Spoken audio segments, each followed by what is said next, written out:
சந்தோஷமா இருக்கிறவங்க மாத்திரம் சொல்லுங்க அல்லேலூயா.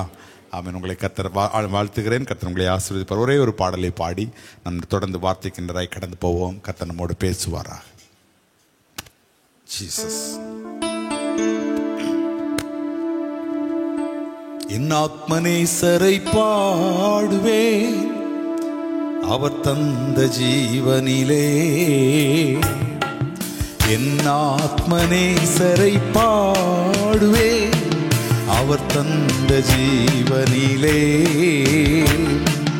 அவரின் மகிமை என்னில் விளங்க, உலகில் அவரின் அன்பில் விளங்க.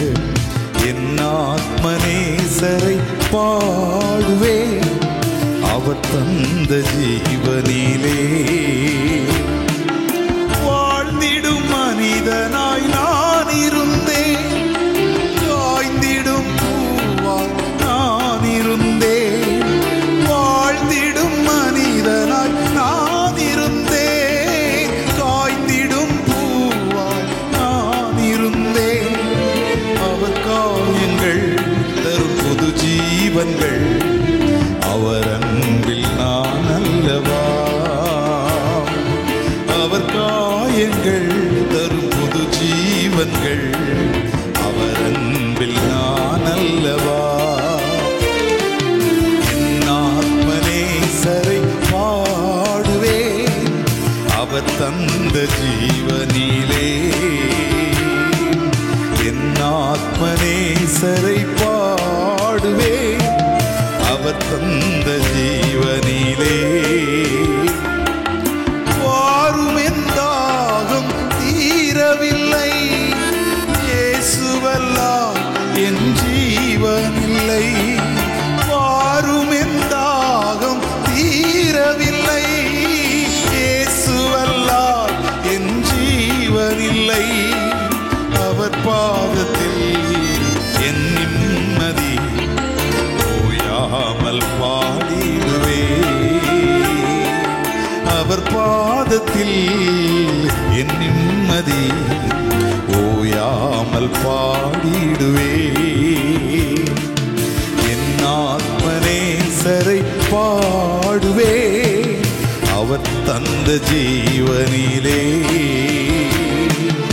என் ஆத்மநேசரை பாடுவே, அவர் தந்த ஜீவனிலே. ஆமென். அவர் நமக்கு ஜீவன் தந்ததே அவரை ஆராதிப்பதற்காகத்தான். பக்தன் சொல்லுகிறான், நான் உயிரோடு இருந்து என் கர்த்தரை உள்ளளவும் என் தேவனை என்ன செய்வேன்.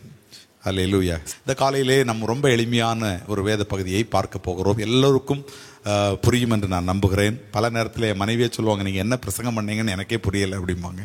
அதனால் அப்போ தான் நான் புரிஞ்சுக்கிடுவேன், எத்தனை பேர் வசனத்தை கேட்டுட்டு புரிஞ்சுட்டு போனாங்களோ இல்லையோ அப்படின்னு. அப்போ தான் எனக்கே தெரியும், அது வரைக்கும் எனக்கும் தெரியாது. அதனால் இன்றைக்கு காலையில் ஆவியானவர் வார்த்தைகளை உங்களுக்கு தரணும், எனக்கும் தரணும். அவர் தந்தால்தான் ஜெயம். விளங்குறவங்க ஒரு ஆமென் சொல்லுங்க. தேவனை தேடுங்கள் என்ற தலைப்பின் கீழ் நான் கர்த்தருடைய வார்த்தையை இந்த காலையிலே உங்களுக்கு கொண்டு வர விரும்புகிறேன். Seeking God. தேவனை தேடுங்கள். அல்லேலூயா. பாஸ்டர், நாங்கெல்லாம் பழமையான விசுவாசிகள், எங்கிட்டே போய் ஆண்டவரை தேடுங்கன்னு சொல்றீங்களே அப்படின்னா ஒரு வேளை கேட்கறதுக்கு கஷ்டமா இருக்கலாம். ஆனாலும் தேவனை தேடுகிற அந்த நிலைகள் எப்படியெல்லாம் நாம் தேட வேண்டும் என்பதை குறித்து ஆவியானவர் இன்றைக்கும் நமக்கு கற்றுக் கொடுப்பார் என்று நான் கர்த்தருக்குள் நம்புகிறேன். புலம்பலின் புஸ்தகம் 3ஆம் அதிகாரம் 25வது வசனம். புலம்பலின் புஸ்தகம் 3ஆம் அதிகாரம் 25வது வசனத்தை ஒருவர் வாசிப்போம். தமக்கு காத்திருக்கிறவர்களுக்கும் தம்மை தேடுகிற ஆத்துமாவுக்கும் அவர் எப்படிப்பட்டவரா? நல்லவர். எல்லாரும் சொல்லுங்க, அவர் எப்படிப்பட்டவர்? நல்லவர். சொல்லுங்க சத்தமா, நல்லவர். ஆமென். யாருக்கு அவர் நல்லவர் பிரதர்? தமக்கு காத்திருக்கிறவர்களுக்கும் தம்மை தேடுகிறவர்களுக்கும், இல்லையா? அப்போ ஒரு தேவனுடைய பிள்ளை ரெண்டு காரியம் செய்யணும். ஒன்று, கர்த்தருக்கு என்ன செய்யணும்?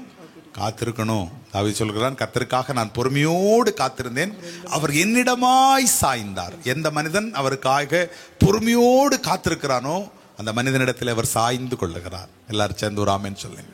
இரண்டாவது காரியத்தை சொல்றாரு, தம்முடைய முகத்தை தேடுகிறவர்களுக்கு அவர் எப்படிப்பட்டவர்?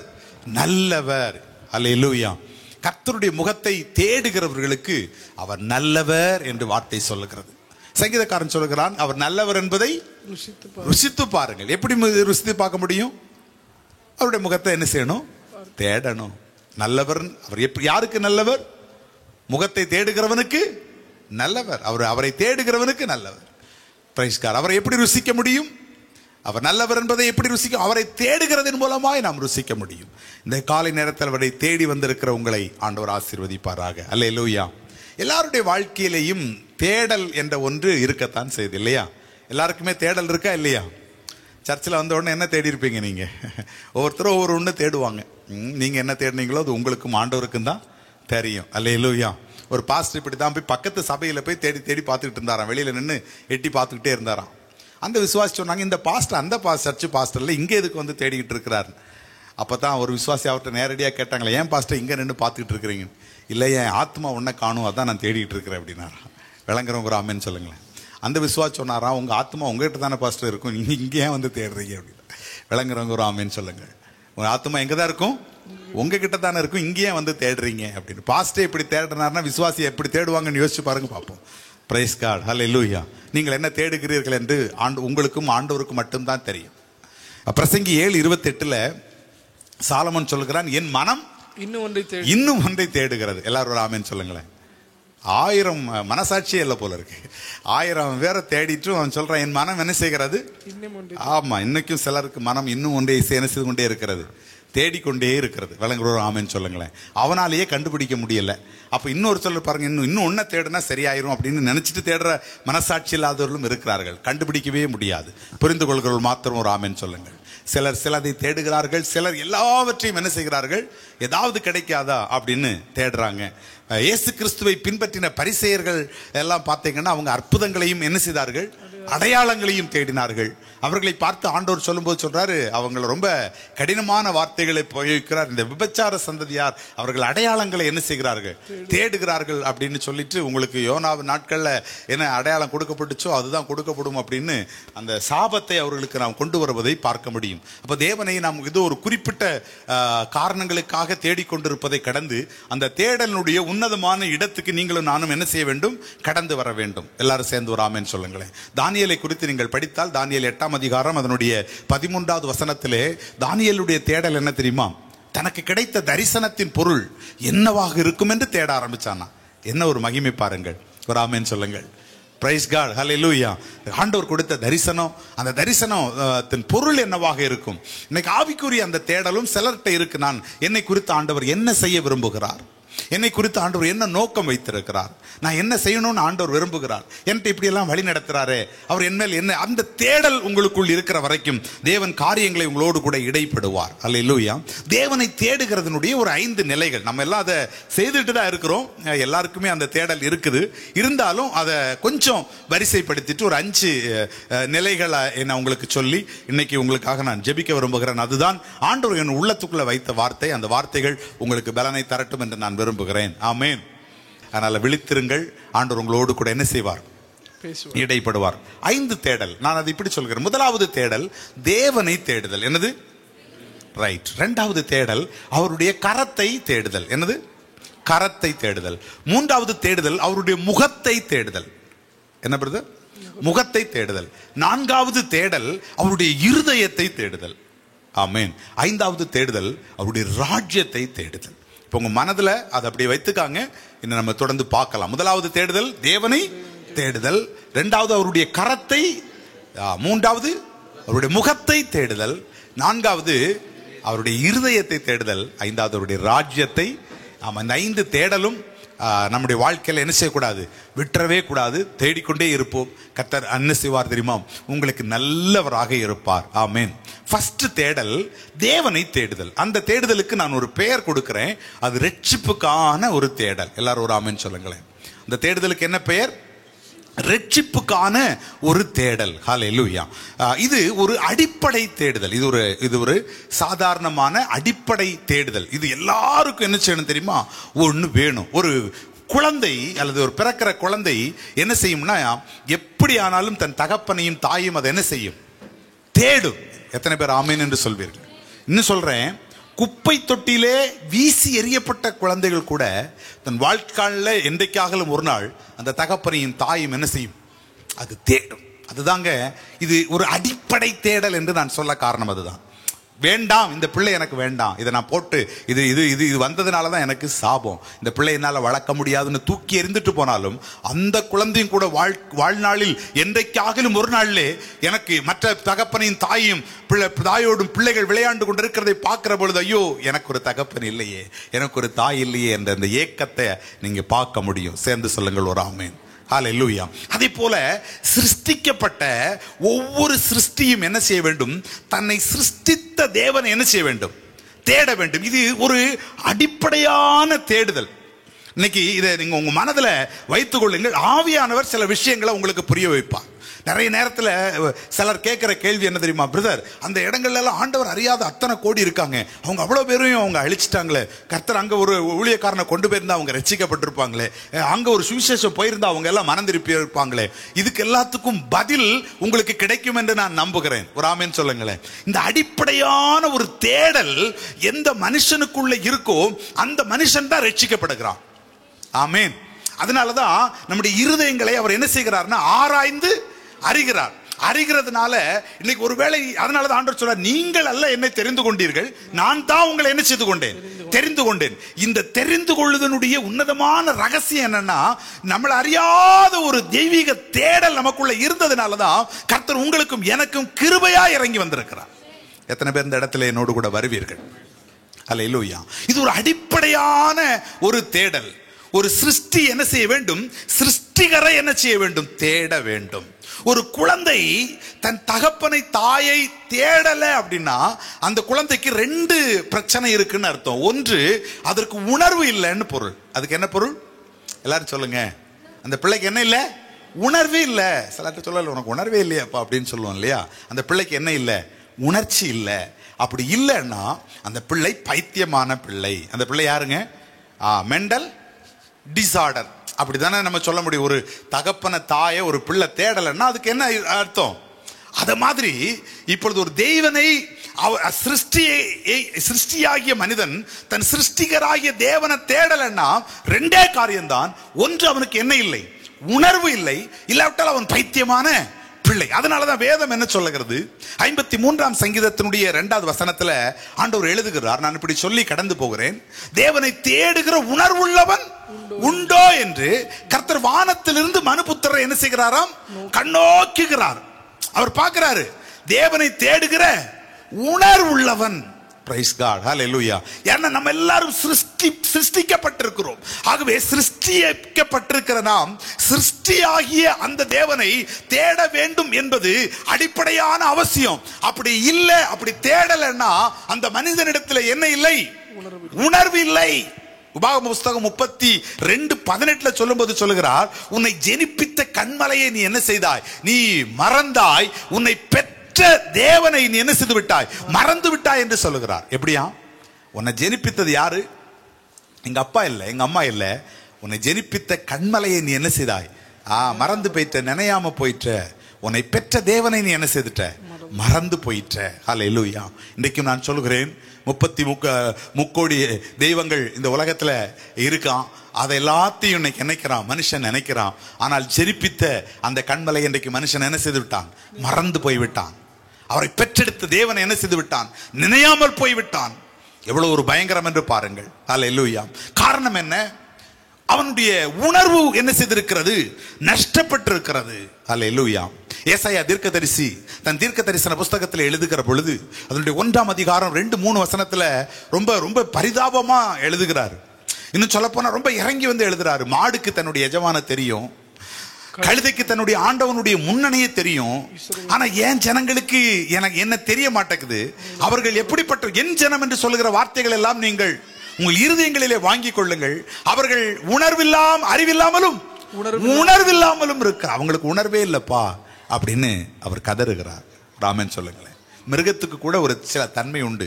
அதுக்கு தன்னுடைய எஜமான தெரியும், அதுக்கு தன்னுடைய ஆண்டவனை தெரியும், அதுக்கு தன்னுடைய முன்னணைய தெரியும். சில பூனையை கொண்டு போய் சாடிவேல் ஆத்துல விட்டுட்டு வந்தா கூட திருப்பி வீட்டுக்கு என்ன செய்தது? வந்துட்டு போயிருது இல்லையா? சில மிருகங்களை பாருங்க, அதனால தான் அதை எப்படியோ மறைச்சு கொண்டு போகலான்னு நினைப்பாங்க. ஆனாலும் திருப்பி அது என்ன செய்துரும், 3 நாள்லயோ 7 நாள்லயோ தன் குடும்பத்தை தேடி ஓடி வந்துடும். மிருகங்கள்கிட்ட கூட அந்த உணர்வு இருக்கு. ஆனால் சிருஷ்டிக்கப்பட்ட மனிதன் உணர்வில்லாதவனாய் போய்விட்டான். அல்லேலூயா, அல்லேலூயா. என்ன உணர்வு? சிருஷ்டிகரை நினைக்க வேண்டிய அந்த உணர்வு அவர்களுக்கு இல்லாம என்ன செய்திருச்சான், போயிருச்சா. இதனால என்ன நடந்துச்சு அப்படின்னா, அதை ரோமர் தன்னுடைய புஸ்தகத்திலே எழுதுகிறார். ரோமர் எழுதுகிற பொழுது 1ஆம் அதிகாரம் 21வது வசனத்துல பார்த்துட்டீங்கன்னா பைபிள் சொல்லுது, உணர்வில்லாத அவர்களுடைய இருதயம் என்ன செய்ததாம், இருளடைந்ததாம்.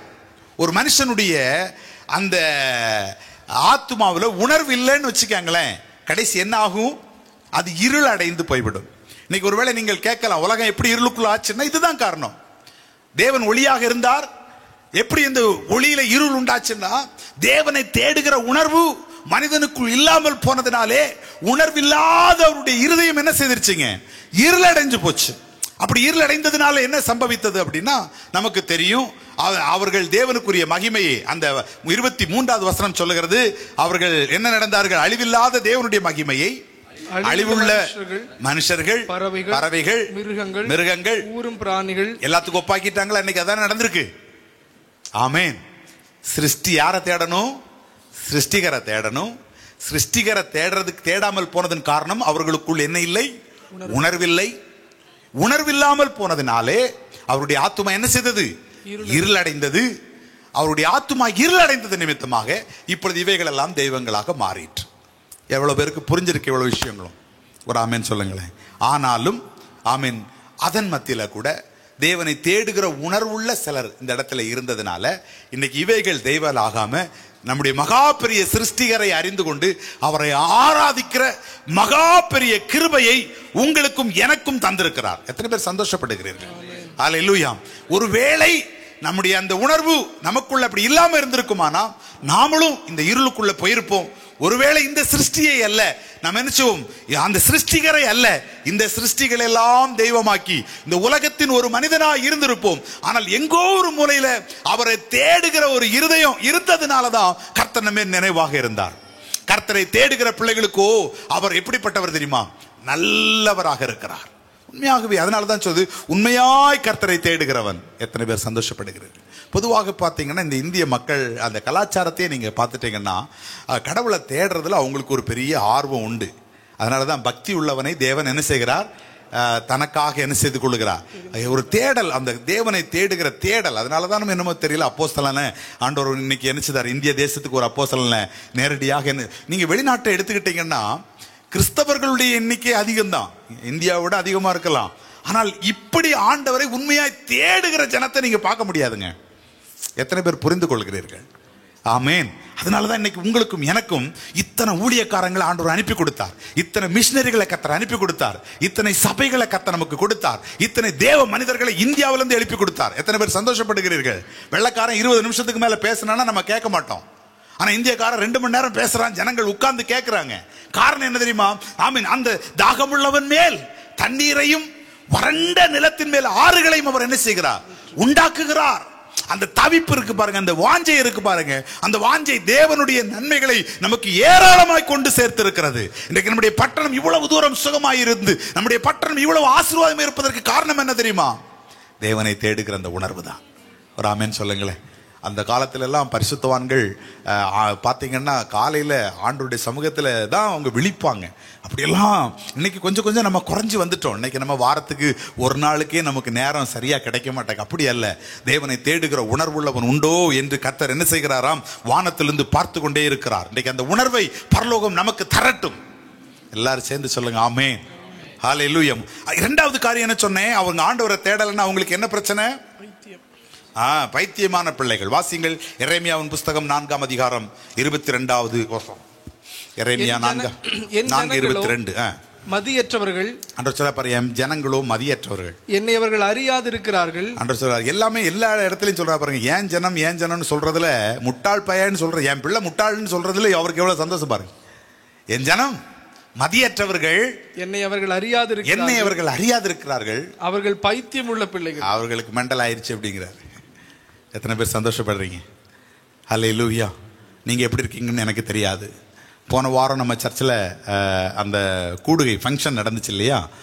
அப்போது பிரதர் கிறிஸ்டோபருங்க எங்கள் ஆளை காணும் இங்கே இருந்தார், அங்கே பின்னாடி இருக்கார். அவர்கிட்ட சொன்னேன், நம்ம சீஃப் கெஸ்ட் வந்திருந்தார் இல்லையா, அவரை கொண்டு போய் பஸ் ஸ்டாண்டில் ஏற்றி விட்டுருங்கன்னு சொல்லி அவர்கிட்ட சொல்லி அனுப்பி விட்டுட்டேன். அப்போ அவர் தன்னுடைய குழந்தைய பின்னாடி கொண்டு வந்து உட்கார வச்சுட்டு, நம்ம சர்ச்சில் 2 பிள்ளைகள் காலைல ஆராதனைக்கு வந்தாங்க. அந்த 2 பிள்ளைகிட்ட நீங்கள் என் பிள்ளையை பார்த்துக்கா அப்படின்ட்டு இவர் போயிட்டார். சரி, இந்த பிள்ளைகிட்ட கொஞ்சம் பேச்சு கொடுப்போமே அப்படின்ட்டு நானும் உட்காந்து ஏதோ பேசி பார்க்குறேன். எல்லாத்துக்கும் ஒரே பதில், அப்பா அப்பா அப்பா. விளங்குறவங்க ராமன் சொல்லுங்களேன். இவ்வளவு ஃபங்க்ஷன் நடந்துகிட்டு இருக்கு, இவ்வளவு கொண்டாட்டம் எல்லாம் இருக்கு. நல்ல அவள்கிட்ட கேட்ட ஐஸ்கிரீம் வேணுமா, பாயசம் வேணுமா, எல்லாம் கேட்குறேன். அவளுக்கு ஒன்றே ஒன்று தான் வேணும். எதுதான் வேணும்? ஆமேன். நமக்கெல்லாம் எல்லாம் மறந்துடுவோம். இப்படி எல்லாம் ஒரு இடத்துல கொண்டு நம்மளை விட்டால் நம்ம அப்பா அப்பான்னு சொல்லிட்டு இருப்போம். சர்ச்சுக்குள்ளேயே அப்பா அப்பான்னு 4 முறை சொல்ல மாட்டேங்கிறோம். விளங்குறவங்க ராமேன்னு சொல்லுங்களேன். ஆண்டவருக்கு ஒரு அலேலியா சொல்லுவோமா அப்படின்னா தான் ஒரு அலேலியாவே வரும். அது பாருங்க, அந்த பிள்ளை வாய்க்கெடுத்த இதெல்லாம் சொல்லுது, எனக்கு யார் வேணும்? அப்பா வேணும், எனக்கு அப்பா வேணும். ஹல்லேலூயா. நாம் எப்படி தேடுகிறோம் ஆண்டவரை? ஒரு பிள்ளை தகப்பனை தேடுற மாதிரி நம்ம ஆண்டவரை இன்னைக்கு தேடிட்டு இருக்கிறோமா? இந்த காலை வேளையில் ஆண்டவர் உங்களுக்கு சொல்லுகிறார், தேவனை தேடுகிற உணர்வு உள்ள பிள்ளைகள் உண்டோ என்று. இல்லாவிட்டால் ஹல்லேலூயா நம்ம தான் முதல் மெடிக்கல் எடுத்துக்கிடணும். இங்கே சொல்கிறாரு, இவர்கள் பைத்தியமான பிள்ளைகள், அவர்களுக்கு ஏதோ ஆகிப்போச்சு, அதனால தான் அவங்க என்ன செய்துட்டாங்க? தேடலை மறந்து போயிட்டாங்க. கர்த்தரை தேடுங்கள். இப்போ இந்த முதல் தேடல் எதற்கான தேடல் தெரியுமா? ரட்சிப்புக்கான ஒரு தேடல். தேவனை தேடுகிறவனுக்கு என்ன கிடைக்கும் அப்படின்னா, மகா பெரிய ரட்சிப்பு கிருபையாய் கிடைக்கும். எல்லாரும் ஒரு ஆமேன் சொல்லுவோமா? இன்னைக்கு நம்ம ரட்சிக்கப்பட்டிருக்கிறோமா இல்லையா? ஆமேன். சந்தோஷமா, அதுக்கு எவ்வளவு பெரிய சந்தோஷப்படணும். தேவனை தேடுகிற பொழுது நமக்கு எவ்வளவு பெரிய ரட்சிப்பு. சங்கீதம் 40ஆம் சங்கீதம் 16வது வசனம் என்ன அழகான வசனம். 40:16. உம்மை தேடுகிற அனைவரும், உம்மை தேடுகிற அனைவரும், எல்லாரும் சொல்லுங்க, உம்மை தேடுகிற அனைவரும். அந்த வார்த்தைகள் எல்லாம் நீங்க பிடிச்சுக்கிடணும். ஒருவேளை இந்த ஆலயத்தின் கடைசியில இருக்கலாம், ஆனால் தேவனை தேடுகிற உணர்வு உண்டோ என்று பரலோகம் உங்களை பார்த்துட்டு இருக்கு. அப்படி தேவனை தேடுகிற எந்த ஒரு மனிதனானாலும் சரி, அவன் எந்த மதத்தை சார்ந்தாலும் சரி, அவன் எந்த மார்க்கத்தை பின்பற்றி வந்திருந்தாலும் சரி, அவன் எந்த குலத்தை கோத்திரத்தை சார்ந்தவனாக இருந்தாலும் சரி, பரலோகம் சொல்லுகிறது, தேவனை தேடுகிற அனைவரும் உமக்குள் சந்தோஷப்படுவார்கள். எப்படி பிரதர் அந்த சந்தோஷம் கிடைக்கும்? எப்படி பிரதர் அந்த மகிழ்ச்சி கிடைக்கும் கேட்கிறீங்களா? உம்முடைய ரட்சிப்பை அவர்கள் விரும்புகிறதுனால் அவர்கள் சொல்வார்கள், கர்த்தருடைய நாமத்துக்கு மகிமை உண்டாகட்டும். ஆமென். தேவனை தேடுவதனுடைய அடிப்படை தேடலுடைய காரணம் என்ன தெரியுமா? உம்முடைய ரட்சிப்பை அவர்கள் விரும்புகிறார்கள். எல்லாரும் ஒரு ஆமென் சொல்லுங்களேன். உலகத்திலேயே பாலூட்டி வகையிலேயே ரொம்ப தன்னுடைய பேரண்ட்ஸினுடைய அவசியம் தேவைங்கிறது மனுஷ வர்க்கத்துக்கு தான். எத்தனை பேர் புரிந்து கொள்கிறீர்கள்? எத்தனையோ மிருகங்கள் பிள்ளைகளை பெற்றெடுக்கும். அதெல்லாம் பார்த்துட்டீங்கன்னா, அது பேரண்ட்ஸ் இல்லைன்னாலும் சில மிருகங்கள் எல்லாம் என்ன செய்துரும்? வாழ்ந்துரும் பிரதர். Praise God. அதெல்லாம் சில மிருகங்கள் பெற்றெடுத்து 1 மணி நேரத்தில் அது ஆட்டோமேட்டிக்காக நடந்து 2 மணி நேரத்தில் சாப்பிட்டுட்டு 3 மணி நேரத்தில் திரும்பி போறதெல்லாம் இருக்கு. நீங்க ஜியோகிராஃபில படிச்சு பாருங்க, நீங்க போய் அதெல்லாம் தேடி பாருங்க. இதெல்லாம் நிறைய விடைகள் உங்களுக்கு கிடைக்கும். ஆனா ஒரு பிள்ளை வளர்றதுக்கு தேவை ஒரு தகப்பனுடைய அரவணைப்பு. ஒரு ஆமென் சொல்லுங்களேன். ஹல்லேலூயா. அப்படி ஒரு பாலூட்டி, அது மனுஷ வர்க்கம் தான். உம்மை தேடுகிற மனிதன் பாக்கியவான்கள். அவர்கள் உம்முடைய ரட்சிப்பை என்ன செய்கிறார்கள்? பெற்றுக்கொள் விரும்புகிறார்கள். ஹல்லேலூயா. இன்னைக்கு ஆண்டவரை தேடுகிற அந்த இருதயம் உங்களுக்கு கிடைக்கிற மகா பெரிய அந்த சந்தோஷத்தின் பலன் என்ன தெரியுமா? அவருடைய மகா பெரிய ரட்சிப்பு. எத்தனை பேர் சந்தோஷப்படுகிறீர்கள்? இன்னைக்கு ஆண்டவரை தேடி வந்திருக்கிறதுனால, பிரதர் எனக்கு என்ன கிடைக்கும்? நான் சொல்லுவேன், ரட்சிப்பு கிடைக்கும். ஆமென். அந்த ரட்சிப்பு உங்களுக்கு என்னத்தை கொண்டு வரும் தெரியுமா? இந்த உலகத்தில் பெரிய சந்தோஷத்தை கொண்டு வரும். இயேசு சொன்னார் இல்லையா, நான் உங்களுக்கு என்னத்தை வச்சுட்டு போறேன்? சமாதானத்தை வச்சுட்டு போறேன். அது உலகம் தர்ற மாதிரியும் கிடையாது, உலகத்தால எடுக்கிற மெய் சமாதானத்தை நான் உங்ககிட்ட வச்சுட்டு போறேன். எப்படி தெரியுமா? இயேசு கிறிஸ்துவை உங்கள் உள்ளத்திலே உண்மையாக ஏற்றுக்கொள்கிறதன் மூலமாக. ஆமென். அது எப்படி நடக்கும்? தேவனை உண்மையாய் தேடுகிறதன் மூலமாக, இயேசு கிறிஸ்துவை உங்கள் உள்ளத்திலே நீங்கள் பெற்றுக்கொள்கிறதன் மூலமாய் உங்களுக்கு ரட்சிப்பு கிடைக்கும். அந்த ரட்சிப்பு ஒரு மகா பெரிய சந்தோஷத்தை, ஒரு மகிழ்ச்சியை உங்களுக்குள்ளே கொண்டு வரும். வேதத்துல ஒரு மனிதன் ஆண்டவரை தேடினான். எல்லாருக்கும் அந்த மனிதனை தெரியும். அவனுடைய பெயர் சகேயு. அவனுடைய பெயர் என்னமா? சகேயு. ஹல்லேலூயா. அவன் வேதம் சொல்லுது, அந்த லூக்கா 19ஆம் அதிகாரம் அவனுடைய 3வது வசனத்துல சொல்லுது, அவன் இயேசு எப்படிப்பட்டவரோ என்று பார்க்கும்படி எப்படியாவது நான் அவரை பார்க்கணும். இப்போ ஒரு இயேசுவை பத்தி ஒரு எஃபெக்ட் அவங்க மைண்ட்ல போய் செட் ஆயிருக்கு. அதை விட்டுறல. இயேசு எப்படிப்பட்டவரோ என்று பார்க்கும்படிக்கு வகை தேடினானா. ஒரு சரித்திர நூல் படித்தேன். அப்போதான் அந்த சகையை அப்படி தேடினதுக்கு எனக்கு காரணம் புரிஞ்சுது. அந்த நூலில் என்ன சொல்லப்பட்டிருக்குன்னா, இவன் வந்து என்ன வேலை செய்தான் உங்களுக்கு தெரியும்ல? சகை என்ன வேலை? வரி வசூல், டாக்ஸ் கலெக்டர். Very good. அப்போ இவன் யார்கிட்ட முதல்ல இந்த வேலையை கத்துக்கிட்டான்னா, மத்தேயு அப்படின்னு இன்னொரு டாக்ஸ் கலெக்டர் நீங்க பைபிள்ல படிக்க முடியும் இல்லையா, அவங்கிட்ட தான் இவன் வேலையை பிசினஸை கத்துக்கிட்டான், தொழில். பொதுவாகவே அந்த காலத்துல பாருங்க, டாக்ஸ் கலெக்டரை யாருக்குமே என்ன செய்யாது, இந்த காலத்திலையும் பிடிக்காது. அது என்னமோ நீங்க இந்த காலத்துல பிடிச்ச மாதிரி உட்கார்ந்து இருக்கிறீங்க. ஆமா, அன்னைக்கும் பிடிக்காது, இன்னைக்கும் பிடிக்கும். அன்னைக்கு ரொம்ப கொடுமையாக தான் டாக்ஸ் கலெக்ட் பண்ணாங்க. இன்னும் சொல்லணும்னா, யூதர்கள் ரோமர்களை ஆழ்ந்து கொண்டிருக்கிற காலம் அது. யூதர்கள் ரோமர்களை ஆளுகிறாங்க. இன்னும் சொல்லணும்னா, யூத ஜனத்தையே எடுத்து ரோமர்கள் தங்களுடைய பணி வீரர்களாக வச்சுட்டு, இவங்க என்ன செய்யணும், இவங்களுடைய வேலை என்னன்னா, முக்கியமா டாக்ஸை கலெக்ட் பண்ணி எங்க கொடுக்கணும், கொடுத்துடணும். அதையும் இன்னைக்கு மாதிரியே தான் அந்த குறிப்புகள் என்ன சொல்லுதுன்னா, மொத்தமா டாக்ஸை இவங்க என்ன செய்ய, இவங்க மணியை இவங்க முன்கூட்டியே டெண்டர் விடும் பொழுது, இப்போ ஒரு தேசத்துல எத்தனை பேர் இருக்காங்களோ அவ்வளவு பேருக்குள்ள டாக்ஸை இவங்கிட்ட இருந்து என்ன செய்வாங்க, ரோமர்கள் வாங்கி விடுவார்கள். அதுக்கப்புறம் இவன் வைக்கிறதான் டாக்ஸ். யாராவது இவனுக்கு கீழ்ப்படியலைன்னா என்ன வேணாலும் செய்யறதுக்கு அதிகாரம் யார்கிட்ட இருக்கு, இந்த டாக்ஸ் கலெக்டர் இருக்கு. அதனால ஒன்றுமே இவர்களால் செய்ய முடியாது. அதனால வெறுப்படைந்த இவர்கள் பார்த்தீங்கன்னா கொடுமையாய் தங்கள் ஜனங்களை நடத்தினாங்க. அப்படி நடத்தினதுல இவன் ஓரளவுக்கு, இவனே பாருங்க, ஆண்டவர்கிட்ட சொல்றான், ஆண்டவரே நான் யார்கிட்டயாவது 1 மடங்கு வாங்கி இருந்தான்னா, ஆமா 4 மடங்குன்னா, அவன் 4 மடங்கை வாங்கக்கூடிய ஆள் யாரு, மத்தேயு. ராமன் சொல்லுங்களேன். அவங்கிட்ட இருந்து இவன் ட்ரைனிங் எடுத்தவன் தான். அப்ப அதனால மனசாட்சியெல்லாம் இதுல என்ன செய்ய முடியாது, பார்க்க முடியாது. இப்போ என்ன நடந்ததுன்னு பாருங்க. ஒரு நாளில் ஆண்டவருடைய அன்பு மத்தேயை தேடி வந்தது. அவன் ஆண்டவருடைய சீஷனாக என்ன செய்துட்டான், மாறிட்டான். இந்த மத்தேயுடைய இருதயத்துக்குள்ள எப்படியாகலும் இந்த சகைவை குறித்த ஒரு பாரம் இருந்துகிட்டே இருந்துச்சான். நம்ம சிஷ்யன் இல்லையா, அவனை எப்படியாவது கடவுளுக்குள்ள நான் என்ன செய்யணும், கொண்டு வந்துடணும்னு ஒரு கடிதத்தை இவன் இந்த சகைவுக்கு எழுதினானா.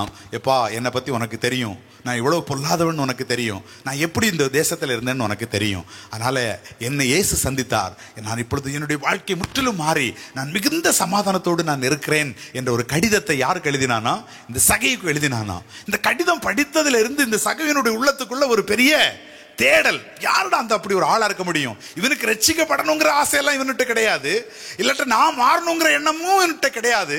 இவனுக்கு இயல்பா இருந்தது என்னன்னா, இவ்வளவு ஒரு மனுஷன் இப்படி ஒரு, எங்க ஆள் பாஸே அவர்கிட்ட இருந்து தான் நானே பிசினஸ் கத்துக்கிட்டேன், அவரே இவ்வளவு மோசமான ஆள் இன்னைக்கு இப்படி வெள்ளையும் சொல்லையுமா இருக்கிறார்னா, அவரை ஒருத்தர் சந்திச்சிருக்கிறார். அவர் எப்படியாக இந்த தேடல் பாருங்க, அவர் இயேசுவை பார்க்க வகை தேடினான். இயேசு தன்னை பார்க்க கூடாது என்று நினைத்தான். ஆனால் அந்த தேடல் இயேசுவை பார்க்கும்படியாகவும் இயேசு அவனை பார்க்கும்படியாகவும் உதவி செய்துட்டு.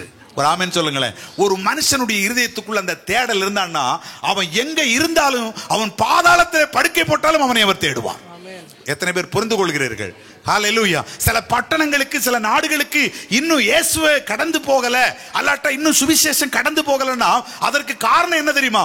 கடந்து போனாலும் தேட மாட்டாங்க. ஏன்னா அவர்கள் இருதயத்துக்குள்ள அப்படி ஒரு எண்ணம் இல்லை. ஆமென். ரோமர் அந்த அதிகாரத்தை எழுதுகிற பொழுது ரொம்ப அற்புதமாக அவர் எழுதுவார். அவர் எழுதுகிற பொழுது அவர் என்ன சொல்றாரு தெரியுமா? ஆமா, அவர் அவர் அவர் இந்த உலகத்திலே தன்னை எப்படியாகலும் எல்லா மனிதனும் கண்டுபிடிக்கும்படியாக இந்த உலகத்திலே எல்லாவற்றிலையும் தன்னை என்ன செய்துட்டார், அவர் வெளிப்படுத்திட்டாராம். அப்படிதான் சொல்றாரு. எல்லாவற்றிலையும் தேவன் இருக்கிறார். ஆக்சுவலி உலகத்தை அதை எப்படி சொல்லுவாங்கன்னா, தூணிலும் இருக்கிறார். ஆனா பைபிள் அது உண்மையா சொல்லுது பாருங்க. சிருஷ்டிக்கப்பட்ட எல்லாவற்றிலும் யார் உண்டு? சிருஷ்டிகர் உண்டு. நம்ம அதை புரிஞ்சுக்கிடாம இருக்கிறோம். தூணிலையும் உண்டு. ஏன்னா காணப்படுகிற எல்லாம், காணப்படுகிறவர்களிலே காணப்படாதவருடைய தெய்வீகத்துவத்தை கர்த்தர் ஒவ்வொன்றிலையும் வைத்திருக்கிறார். ஒரு ஆமென் சொல்லுங்களேன். இந்த மைக்கு இயங்குதுன்னா கர்த்தர் இருக்கிறார்னு அர்த்தம். ஒரு சாதாரண மைக் இல்லையா? அப்ப சிருஷ்டிகள் ஒவ்வொன்றிலும் ஆண்டவர் ஒரு வலிமையை வச்சு தன்னை, இன்னும் சொல்றாரு, தன்னை கடவியாகலும் கண்டுபிடிக்கணுங்கிற. தடவி யாரு கண்டுபிடிப்பா?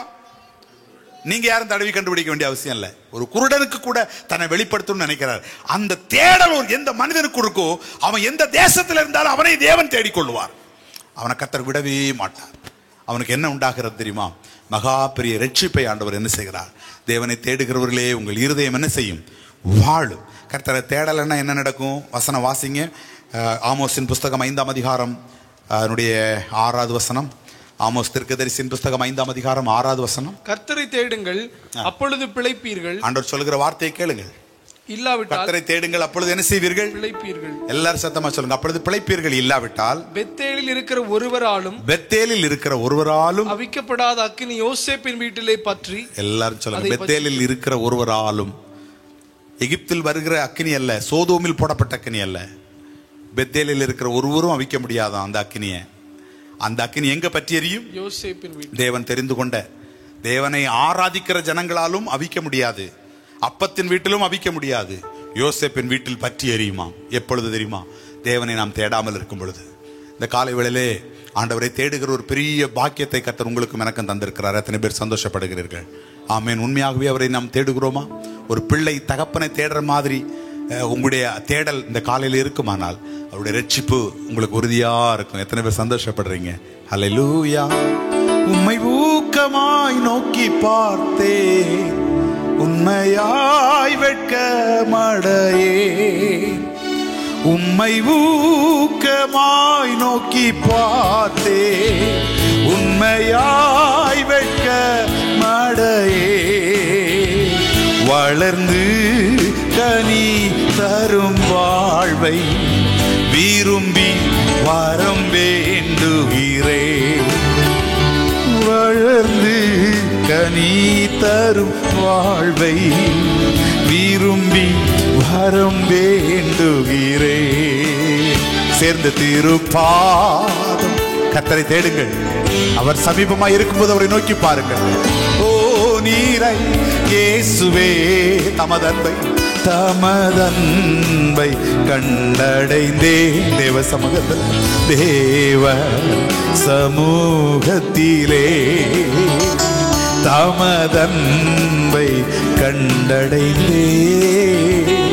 தேவ சமூகத்திலே தமதன்பை கண்டடைந்தே.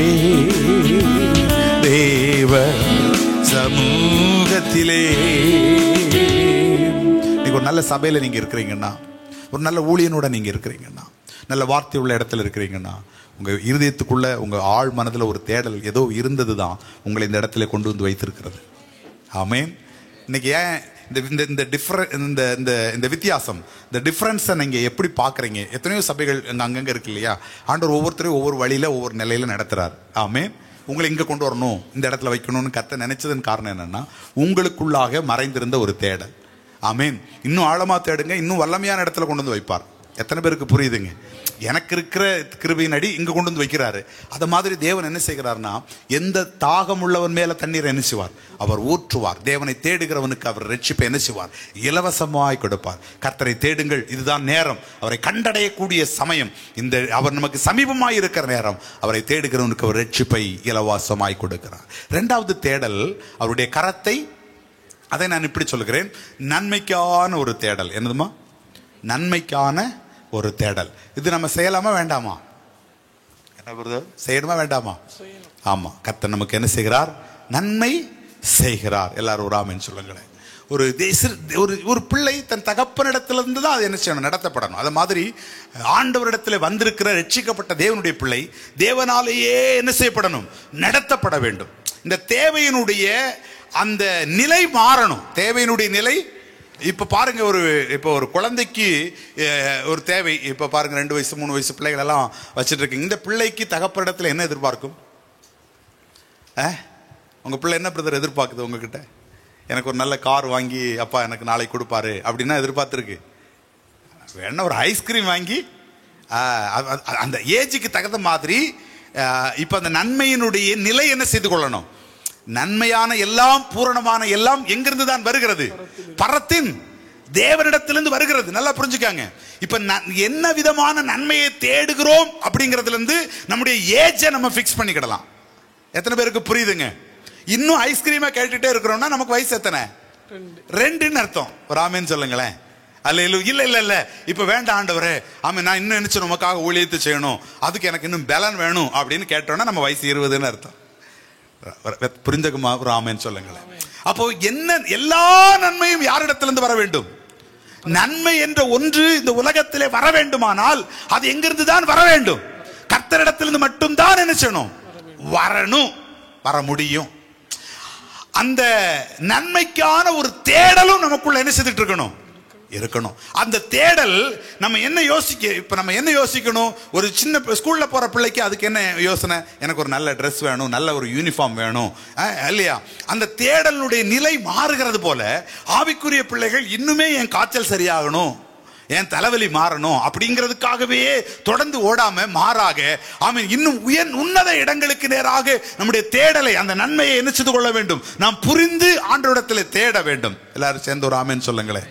ஹல்லேலூயா. எபிரேயர் 5:13 சொல்கிறது, நீங்கள் காலத்தை பார்த்தால் நீங்க எல்லாரும் எப்படி இருக்கணுமா? பாஸ்டரா இருக்கணும். அப்ப எனக்கு வேலை மிச்சம். ஆனா நீங்க எப்படி இருக்கிறீங்க? இன்னும் பாலுங்கிற பாருங்க, சிலர்லாம் 40 வயசானாலும் இன்னுமே பால் காப்பியே குடிச்சுக்கிட்டு இருப்பாங்க. சரீரத்தில் நீங்க என்ன காப்பி வேணாலும் குடிங்க, ஆனா ஆவிக்குரிய நிலையில கொஞ்சம் டிகேஷன்லாம் என்ன செய்து கிடணும்? சொல்லுங்க. Praise God. ஹல்லேலூயா. நான் உன்னை ஆசீர்வதிப்பேன், நான் உன்னை உயர்த்துவேன், நான் உன்னை கனம் பண்ணுவேன். இப்படியே எவ்வளவு நாள் தான் நம்ம கேட்டுட்டு போவோம்? விளங்குறவங்க ராமேன்னு சொல்லுங்க. அப்ப இன்னும் என்ன செய்யணும்? கொஞ்சம் நல்லா பிரியாணி எல்லாம் போடணும். அதுலயும் கறியை வெட்டும் போதே சொல்லுவோம், எலும்போட இருந்தாதான் சார் டேஸ்ட் அப்படிமா. விளங்குறவங்க மாத்திரம் ராமேன்னு சொல்லுங்களேன். சில எலும்பை கடிக்கும் போது நல்ல சந்தோஷமா இருக்கா இல்லையா? அந்த எலும்பை கடிக்கும் போது சந்தோஷமா இருக்கு. இங்க மட்டும் அவங்களுக்கு நல்ல நைஸா வேணுமா? எப்படி? ஆமா, அவங்களுக்கு அப்படி உள்ள போடும்போது அப்படி உள்ள இறக்குற மாதிரி இருக்கணுமாமா. சர்ச்சுக்குள்ள எப்படி இறக்க முடியும்? நீங்க பலன் அடைய முடியாது. விளங்குறவங்க ராமேன்னு சொல்லுங்களேன். நம்ம பலன் அடைய முடியாது. ஆகவே பலன் அடையணும் அப்படின்னா நம்ம என்ன செய்யணும்? அந்த அளவுக்கான ஆகாரங்களை, நல்ல பலமுள்ள ஆகாரங்களை இந்த நாள்ல நம்ம எடுத்துக்கிடணும். காலத்தை பார்த்தா நீங்க எல்லாருமே ஒவ்வொரு சர்ச்சு வச்சிருக்கணும். கார்னியாவுக்குள்ள இல்லை, அந்த நான் சொல்லுவேன், இந்த இந்தியா தேசம் முழுசும் நம்ம எல்லாரும் போய் ஒவ்வொரு சபை என்ன செய்திருக்கலாம், வச்சிருந்திருக்கலாம். அவ்வளவு வார்த்தைகள் நிறைய பேருக்கு தெரியுங்க. உட்கார முடியாது. நம்ம இன்னைக்கு அந்த வளர்ச்சியை பார்க்கணும். இரண்டாவது நான் சொன்னேன், அவருடைய கரத்தை தேடுதல். வாசிங்கள் 123 சங்கீதம் 2வது வசனம். இதோ வேலைக்காரரின் கண்கள் தங்கள் எஜமான்களின் கையை நோக்கி இருக்குமா போலவும். அந்த வசனம் சொல்லுகிறது பாருங்கள், வேலைக்காரனுடைய கண்கள் எஜமானுடைய கையை நோக்கிறது போலவும், வேலைக்காரின் கண்கள் தன் எஜமாட்டின் கையை நோக்கி இருக்குமா போலவும், எங்கள் தேவனாகிய கர்த்தர் எங்களுக்கு இரக்கம் செய்யும் வரைக்கும், எங்கள் தேவனாகிய கர்த்தர் எங்களுக்கு இரக்கம் செய்கிற வரைக்கும் எங்கள் கண்கள் அவரை நோக்கி இருக்கிறது. அல்லேலூயா. எல்லாரும் சேர்ந்து ஒரு ஆமென் சொல்லுங்கள். வேலைக்காரனுடைய கை எதை தான் பார்க்கும்? எஜமானுடைய கரத்தை என்ன செய்யும்? பார்க்கும். ஆமென். நீங்க பார்க்க மாட்டீங்க. நீங்க என்ன செய்ய மாட்டீங்க? 30ஆம் தேதி சம்பளம் வரலன்னா தான் எங்க பார்ப்பீங்கன்னு தெரியும். நீங்க சொல்றீங்க, நாங்கெல்லாம் அவங்க கையெல்லாம் பார்க்க மாட்டாங்க, நாங்க கர்த்தர் கையே பார்க்குறீங்க. வேலைக்காரனுடைய கை எங்க தான் பார்க்கும்? அப்படி இல்லைன்னா நீங்க 30ஆம் தேதிக்கு வேலை செய்த பிறகு சரி சம்பளம் வரும்போது வரட்டும், நம்ம தொடர்ந்து வேலை செய்யணும், நீங்க போவீங்களா? அப்ப அதுக்கு அர்த்தம் என்ன? நம்ம எஜமானா இருந்தாலும் வேலைக்காரனுடைய கரம் எஜமானுடைய பார்க்கணும், வேலைக்காரருடைய கரம் யாரை தான் பார்க்கணும்? எஜமாட்டியினுடைய கரத்தை பார்க்கணும். ஆனால் தாவீது சொல்கிறான், நாங்கள் உம்முடைய கரத்தை பார்த்து கொண்டே இருப்போம், எங்களுக்கு இரக்கம் செய்கிற வரைக்கும் நாங்கள் பார்ப்போம். எத்தனை பேர் அப்படி சொல்லுகிறீர்கள்? ஆமென் சொல்லுங்களேன். எங்களுக்கு இரக்கம் செய்கிற வரைக்கும் நாங்கள் பார்ப்போம். ஆண்டவரே உம்முடைய முகத்தை. அப்படித்தான் யோசபாத் பார்த்தான், ஆண்டவரை நோக்கி பார்த்தான். கர்த்தர் யோசபாத்துக்காக யுத்தங்களை என்ன செய்தார்? ஏறெடுத்தார். கர்த்தருடைய கரத்தை நோக்கி பார்க்கிற ஒவ்வொரு மனிதனையும் ஆண்டவர் என்ன செய்வார்? நிச்சயமாய் தம்முடைய கரத்தின் நன்மைகளினால் நிரப்புவார். யோபுவை குறித்து வேதம் சொல்லுது, உத்தமனும் சன்மார்க்கனும் கர்த்தருக்கு பயப்படுகிறவனும் எல்லாம் சொன்னாலும், அதெல்லாம் அவனுடைய கேரக்டரா இருந்தாலும் அவனுடைய ஆசீர்வாதங்களை குறித்து பைபிள் சொல்லுது. எப்படி சொல்லுது தெரியுமா? கிழக்கத்திய புத்திரர்களிலேயே பணக்காரன். எப்படி கிழக்கத்திய? நம்ம கார்னியாவிலேயாவது கொஞ்சம் ஹையா இருக்க வேண்டாமா? யோபுடைய வசனத்தை பாருங்க, கிழக்கத்திய புத்திரர்கள் எல்லாரை விட பணக்காரன். ஆனால் அந்த நன்மைக்கு அவன் என்ன காரணத்தை காட்டுகிறான்? 2 அதிகாரம் 10வது வசனத்திலே அவன் மிக அற்புதமாய் தன்னுடைய மனைவிட்ட அவன் சொல்ற வார்த்தை பாருங்கள், கர்த்தரிடத்திலிருந்து நன்மையை பெற்ற நான். என்னது? எனக்கு நன்மை எங்கிருந்து வந்துச்சு? கர்த்தரிடத்திலிருந்து எனக்கு வந்தது. இந்த காலை வேளையில நான் சொல்லுகிறேன், நம்ம தரித்திரர்களாகவே வாழணும்னு கர்த்தர் நம்மளை வைக்கல பிரதர். சில நேரங்களில் சிலர் அப்படி வச்சிருக்கலாம், லாசரு மாதிரியே சிலர் என்ன செய்யலாம்? வாழலாம். நம்ம ஆவிக்குரிய ஐஸ்வர்யர்களாக ஆக்கணுங்கிறது தான் தேவனுடைய திட்டம். ஆனால் அதனோடு கூட இவைகள் எல்லாவற்றையும் நமக்கு தருகுவேன் என்றும் அவர் வாக்கு பண்ணி இருக்கிறார். எத்தனை பேர் புரிந்திருக்கிறீர்கள்? அல்லேலூயா. பேதுரு கேட்ட, ஆண்டவரே எல்லாத்தையும் விட்டுட்டு நாங்க உம்மிடத்துல வர்றோம், எங்களுக்கு என்ன கிடைக்கும்? அப்போ உடனே ஆண்டவர் சொன்னாரு, நீ நித்தியத்துக்கு வா, எல்லாத்தையும் பார்த்துக்கலாம் அப்படின்னா சொன்னாரு. நாங்க லிஸ்ட் எல்லாம் படிச்சு பாருங்க, நிலங்களை, வீடுகளை, சொந்தத்தை, இவைகள் எல்லாத்த கூட நித்திய ஜீவனை நான் உனக்கு என்ன செய்வேன்? அப்போ இம்மையிலையும் நம்ம நினைத்து நடத்துகிற ஒரு நல்ல தேவனைத்தான் இந்த காலை வேளையில நீங்களும் நானும் என்ன செய்து கொண்டிருக்கிறோம்? ஆராதித்து கொண்டிருக்கிறோம். அவர் நமக்கு நன்மை செய்கிற தேவன். இஸ்ரவேல் ஜனங்களை குறித்து வேதம் சொல்லுகிற பொழுது பைபிள்ல சொல்லுது, அந்த அவர்களை எப்படி அழைச்சிட்டு வந்தாராம்? பலத்த கரத்திலும் ஓங்கிய புயத்திலும் நடத்திட்டு வந்தாராம். அதனால எவ்வளவு பாருங்க, அந்த ஜனங்களை குறித்து சொல்லும் போது உபாகம புஸ்தகம் 2 அதிகாரத்தினுடைய 7வது வசனம் சொல்லுகிறது, அவர்களுக்கு ஒரு நன்மையும் குறைவுபடலையா. என்னவா? ஒரு நன்மையும் குறை. ஆமா, தேவனுடைய கரத்தையே நீங்க நம்பி இருப்பீங்கன்னா நான் நிச்சயமா சொல்லுகிறேன், உங்களுக்கு ஒரு நன்மையும் குறைபடாது. எத்தனை பேர் சந்தோஷப்படுறீங்க? அப்படித்தானே சொல்றாங்க. அவர்களுக்கு இஸ்ரவேல் ஜனங்களுக்கு ஒரு நன்மையும் எங்க குறைவுபடல? வனாந்திரத்தில் எங்க குறைவுபடல? நல்லா கவனிங்க. வீட்டில் இருக்கிறவனுக்கு சாப்பாடு இல்லை. இன்னும் சொல்றேன், ராஜா சாப்பாடு இல்லாம புல்ல தேடிக்கிட்டு போறாராம். எங்க இருக்கு? எலியாவின் வாழ்க்கையை படிச்சு பாருங்க. ராஜா சாப்பாடு, தன்னுடைய மிருகங்களுக்கு சாப்பாடு கிடைக்கிறதுக்கு புல் அகப்படுமோ என்று தேடி போகிறார்.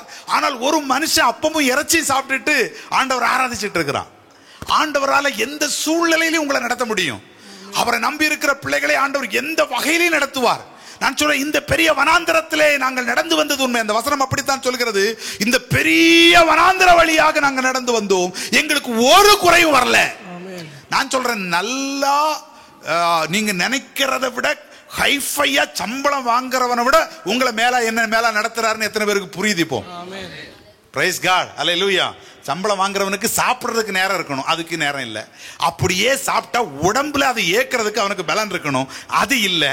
அப்படியே உடம்புக்குள்ள போனாலும் ஜீரணமாகணும், அதுவும் ஆக மாட்டேக்கு. எத்தனை பேருக்கு புரியுதுங்க? அல்லேலூயா. ஆனா 7 நாளும் 3 நேரத்துக்கு 7 நேரம் நம்ம சாப்பிட்டு இருக்கிறோம். ஆனா ஆண்டவர் நம்மளை நல்லா வச்சிருக்கிறார். எத்தனை பேருக்கு புரியுதுங்க? ஏன்னா நம்ம யாரை தேடிக்கொண்டிருக்கிறோம்? அவருடைய கரத்தை தேடுகிறோம். அவர் நமக்கு ஒரு நன்மை என்ன செய்யல தெரியுமா? குறைவுபட உண்டு பண்ண மாட்டார். எஸ்ராவை குறித்து சொல்லுது பாருங்க இந்த வசனம். எஸ்ரா 7ஆம் அதிகாரம் 6வது வசனத்துல, ஹல்லேலூயா, எஸ்ரா 7ஆம் அதிகாரம் 6வது வசனம்.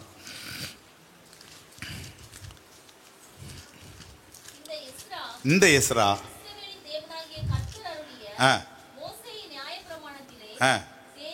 தேறின வேதபாரகனாய் இருந்தான். அவனுடைய தேவனாகிய கர்த்தருடைய கரம் அவன் மேல் இருந்தது.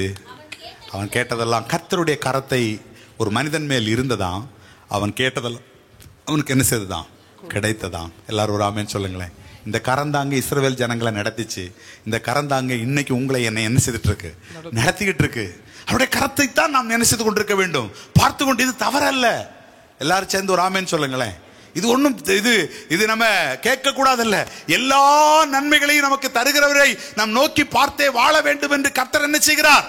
விரும்புகிறார். சேர்ந்து சொல்லுங்கள் ஒரு ஆமென். ஹல்லேலூயா. ஆண்டவருடைய கரத்தை நம்பி அவருடைய கரத்தை நோக்கி நீங்களும் நானும் என்ன செய்ய வேண்டும்? வாழ வேண்டும் என்று கர்த்தர் விரும்புகிறார். இன்னும் மேலான நன்மைகள் உங்களுக்கு தரணும்னு அவர் விரும்புகிறார்.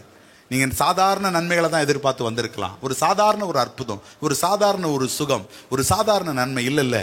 நாத்தான் பெல்ட்ட சொன்னார், இதிலும் பெரிதானவைகளை நீ என்ன செய்வாய்? காண்பாய். அவருடைய முகத்தை நீங்க பார்த்துக்கிட்டே இருங்க. அவருடைய கரத்தை நீங்க தேடிக்கிட்டே இருங்க. கர்த்தர் நிச்சயமாக பெரிய காரியங்களை உங்களுக்காக எனக்காக செய்வார். சங்கீதம் 34:10 சொல்லுகிறது, சிங்க கட்டிகள் என்ன செய்யுமா? கர்த்தரை தேடுகிறவர்களுக்கு ஒரு நன்மையும் என்ன செய்யாதுங்க? குறைவுபடாது. ஆண்டவர் ஒரு நன்மைக்கும் குறைவுபடாமல் உங்களை நடத்துவார். முதலாவது நான் சொல்லுகிறேன், அவர் கர்த்தரை தேடுங்கள், உங்களுக்கு என்ன கிடைக்கும்? ரட்சிப்பு கிடைக்கும். 2வது அவருடைய கரத்தை தேடுங்கள், அவர் நன்மையினால் உங்களை என்ன செய்வார்? நிரப்புவார். அல்லேலூயா.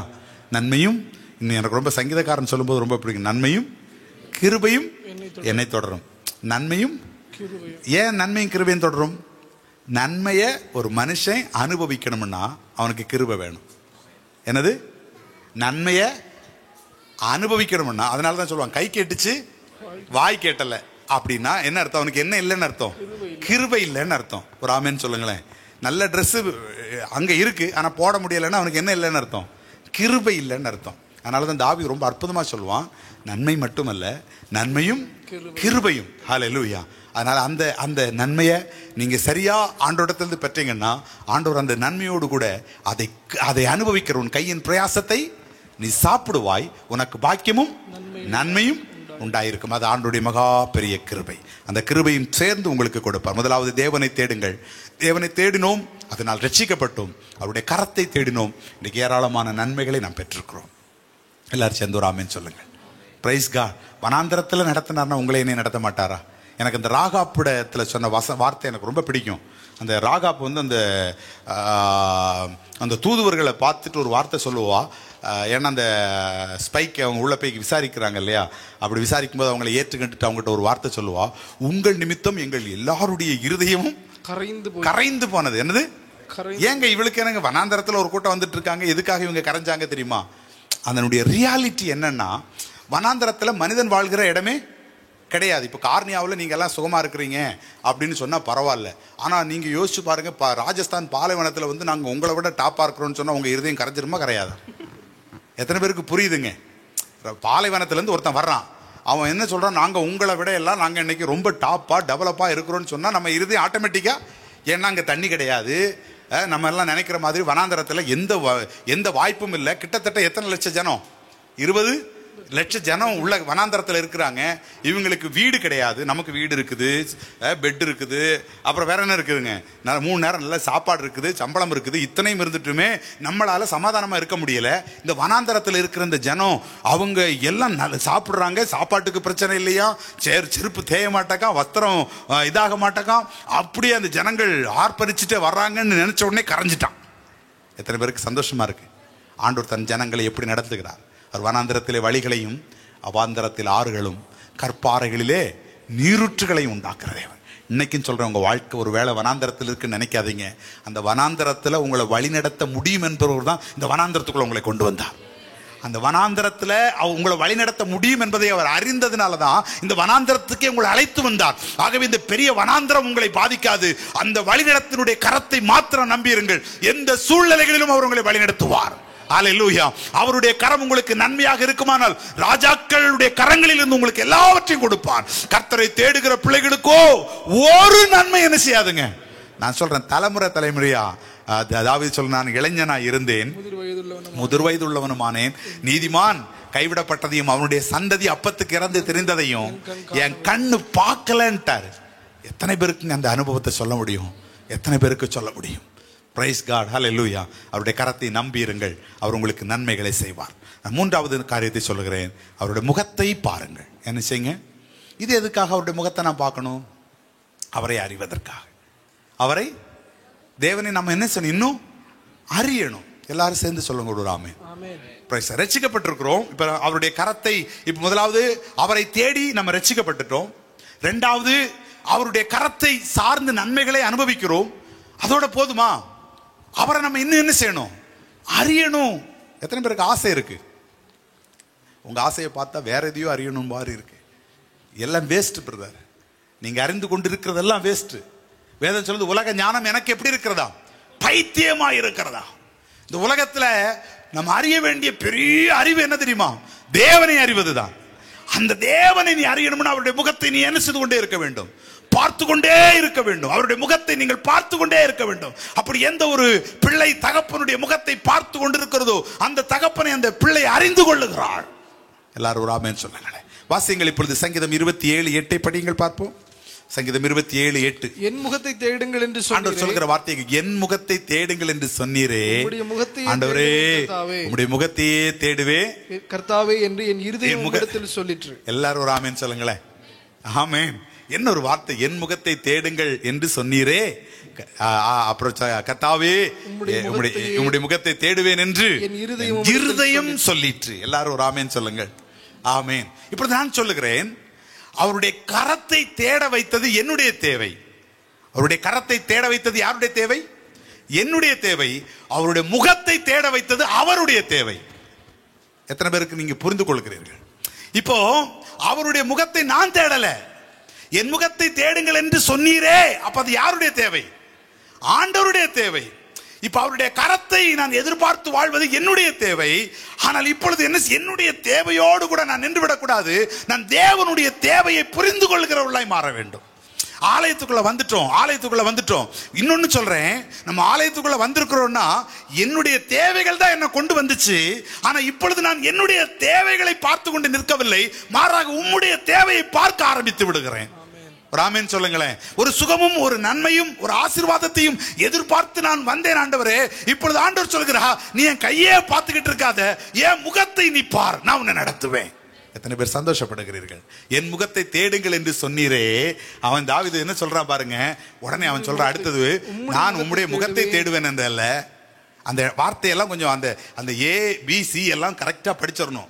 நான் உம்முடைய முகத்தை தேடுவேன் ஆண்டவர் அப்படின்னா சொன்னான். உம்முடைய முகத்தையே தேடுவேன்ட்டான். இதுக்கு என்ன ஆன்சர்னா, என் முகத்தை தேடுங்கன்னு தான் கர்த்தர் சொன்னாரு. இவன் இருதயத்திலிருந்து சொல்றான். அப்படிதான் வசனம் சொல்லுது. இவன் இருதயத்திலிருந்து சொல்றான், உம்முடைய முகத்தையே தேடுவேன்.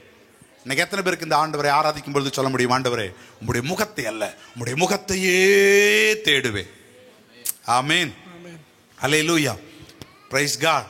இன்னைக்கு பாருங்க, உலகத்தான் வெளியில போனோம்னா என்ன செய்யணும், நல்ல ஆட்கள் தான் முன்னாடி வரணும் அப்படிங்கிறதுக்காக என்ன செய்வாங்க, அந்த கண் திருஷ்டியா என்னமோ ஒன்று சொல்லுவாங்களே, அதனால சரியான ஆட்களை அப்படி எதுக்க வர சொல்லி அதுக்கப்புறம் இவன் என்ன செய்வான், முன்னாடி போவான். ஏன்னா பூனை வந்துடக்கூடாது, பள்ளி சத்தம் போட்டக்கூடாது. அன்னைக்கு எங்கேயுமே என்ன செய்ய மாட்டான், போக மாட்டான்.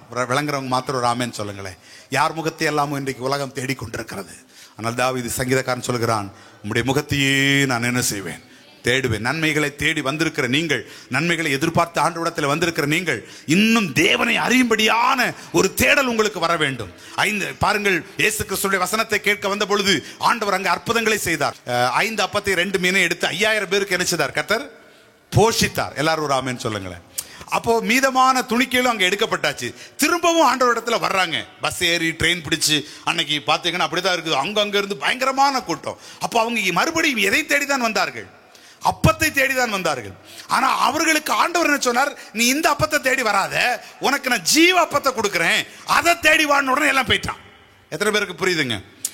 முதல்ல வந்தபோது அவர்களுக்கு அப்பத்தை கொடுத்ததும் யார் தான், கர்த்தர் தான். அப்பமே அவர்களுக்கு சொல்லியிருக்கான்ல, உனக்கு நான் அப்பத்தை எல்லாம் தர முடியாது, நான் ஜீவ அப்பமா தான் இந்த பூமிக்கு வந்தேன், ஆனால் நீ பசியோட போன அனுப்பல. முதல்ல வந்தவனுக்கு அப்பத்தை கொடுத்து பசி ஆத்திட்டு சொல்றாரு, இனி நீ புரிஞ்சுக்கா, இந்த அப்பத்துக்காக இல்ல, இந்த அப்பத்துக்காக வாண்டாரு. எத்தனை பேருக்கு இந்த 2 அப்பத்துக்குள்ள வித்தியாசம் தெரியுது? Praise God. ஒரு ஆசீர்வாதத்திற்காக, ஒரு நன்மைக்காக, ஒரு ஒரு ஒரு ஒரு சுகத்துக்காக கர்த்தரிடத்துல வந்திருக்கிறோம். இப்ப நம்ம நித்திய ஜீவனுக்காக அவரை பின்பற்ற ஆரம்பிச்சிடணும். அதுதான் அவருடைய. அது எப்ப தெரியும்? எந்த ஒரு மனிதன் அவருடைய முகத்தை பார்த்து கொண்டே இருக்கிறானோ அந்த மனிதனுக்கு அவருடைய முகம் வெளிப்படும். பிலிப்பியர் 3ஆம் அதிகாரம் அவருடைய 10-11 வசனங்களை நீங்கள் வாசிக்கிற பொழுது அப்போஸ்தலனாகிய பவுல் சொல்லுகிறான், எப்படியாகிலும் நான் அவரையும் அவருடைய உயிர்த்தெழுந்த வல்லமையும் அவருடைய பாடுகளின் ஐக்கியத்துக்காக எல்லாவற்றையும் நான் நஷ்டமும் குப்பையுமாக நான் என்ன செய்தேன், விட்டேன். எல்லாரும் சொல்லுங்க ஒரு ஆமென். ஆண்டவரை சும்மா அறிய முடியாது பிரதர், ஆண்டவரை சும்மா அறிய முடியாது. அவருடைய முகத்தை நீங்க பார்த்துட்டே இருக்க முடியுமா என்ன? 2 மணி நேரமே என் முகத்தை பார்க்கறது உங்களுக்கு எவ்வளவு கஷ்டமா இருக்கு. கர்த்தருடைய முகத்தையே பார்த்துட்டு எப்படி உட்காருவீங்க? எல்லாவற்றையும் ஒரு மனுஷன் நஷ்டமும் குப்பையுமா. ஆமா, அவனுடைய வேலையை நஷ்டமா நினைச்சான். அவனுடைய படிப்பு எவ்வளவு படிப்புங்க, அன்னைக்கு படிப்புல அதுதான் உயர்ந்த படிப்பு. கமாலியனுடைய பாதத்தின் கீழே படிச்சான். சனகரிப்பினுடைய உறுப்பினராக இருந்தான். யூதர்களுடைய மிக முக்கியமான அவை அது. நமக்கு சொல்ல போனா பாராளுமன்றத்தினுடைய உறுப்பினர் அவர். அதனாலதான் அவ்வளவு பவர்ஃபுல்லான மனுஷன். சொல்றான், இதெல்லாம் ஒண்ணுமே கிடையாது, என் தேவனை நான் அறியணும். ஆமென் சொல்லுங்களேன். அவருடைய முகத்தை நான் பார்க்கணும். தமஸ்குவினுடைய வாசல்ல கர்த்தர் சந்திச்சுட்டு கேட்டான், ஆண்டவரே நீர் யார்? அப்போ அதுக்கப்புறம் பார்த்துட்டீங்கன்னா அந்த தேவனை அறிகிறதுலேயே தன்னுடைய காலங்களை அவன் சொன்னான். எல்லாவற்றையும் அவர் யாருன்னு அறிவதில் அவனுக்கு ஒரு பெரிய சந்தோஷம். ஆமென். 20 வருஷத்துக்கு முன்னாடி ரட்சிக்கப்பட்டிருக்க நாம் நம்முடைய தேவனை எவ்வளவாய் அறிந்திருக்கிறோம் யோசித்து பாருங்கள். எனக்கு தெரியும், ஒரு குடும்பத்தில் நடந்த சாட்சி.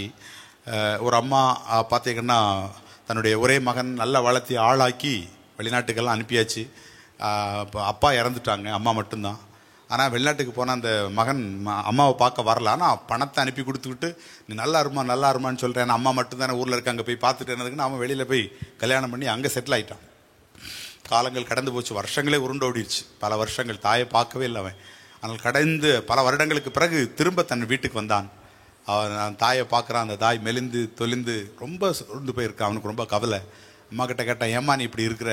நான் தான் உனக்கு எவ்வளவு பணங்கள் அனுப்பி தந்தேன், எவ்வளவு காசு அனுப்பி தந்தேன். இந்த அம்மா பாருங்க, இவன் கொடுத்த ஒரு பணத்தையும் சாப்பிடலை, அப்படியே எல்லாம் பத்திரமா மூட்டை போட்டு வச்சுட்டு இருக்கு. கடைசி அந்த அம்மா சொன்னாங்களா, மகனே நான் உன் பணத்தை நான் கேட்கல, நான் உன்னை தான் எதிர்பார்த்தேன்னாங்களாம். விளங்குறவங்க ஆமென் சொல்லுங்களேன். ஹல்லேலூயா.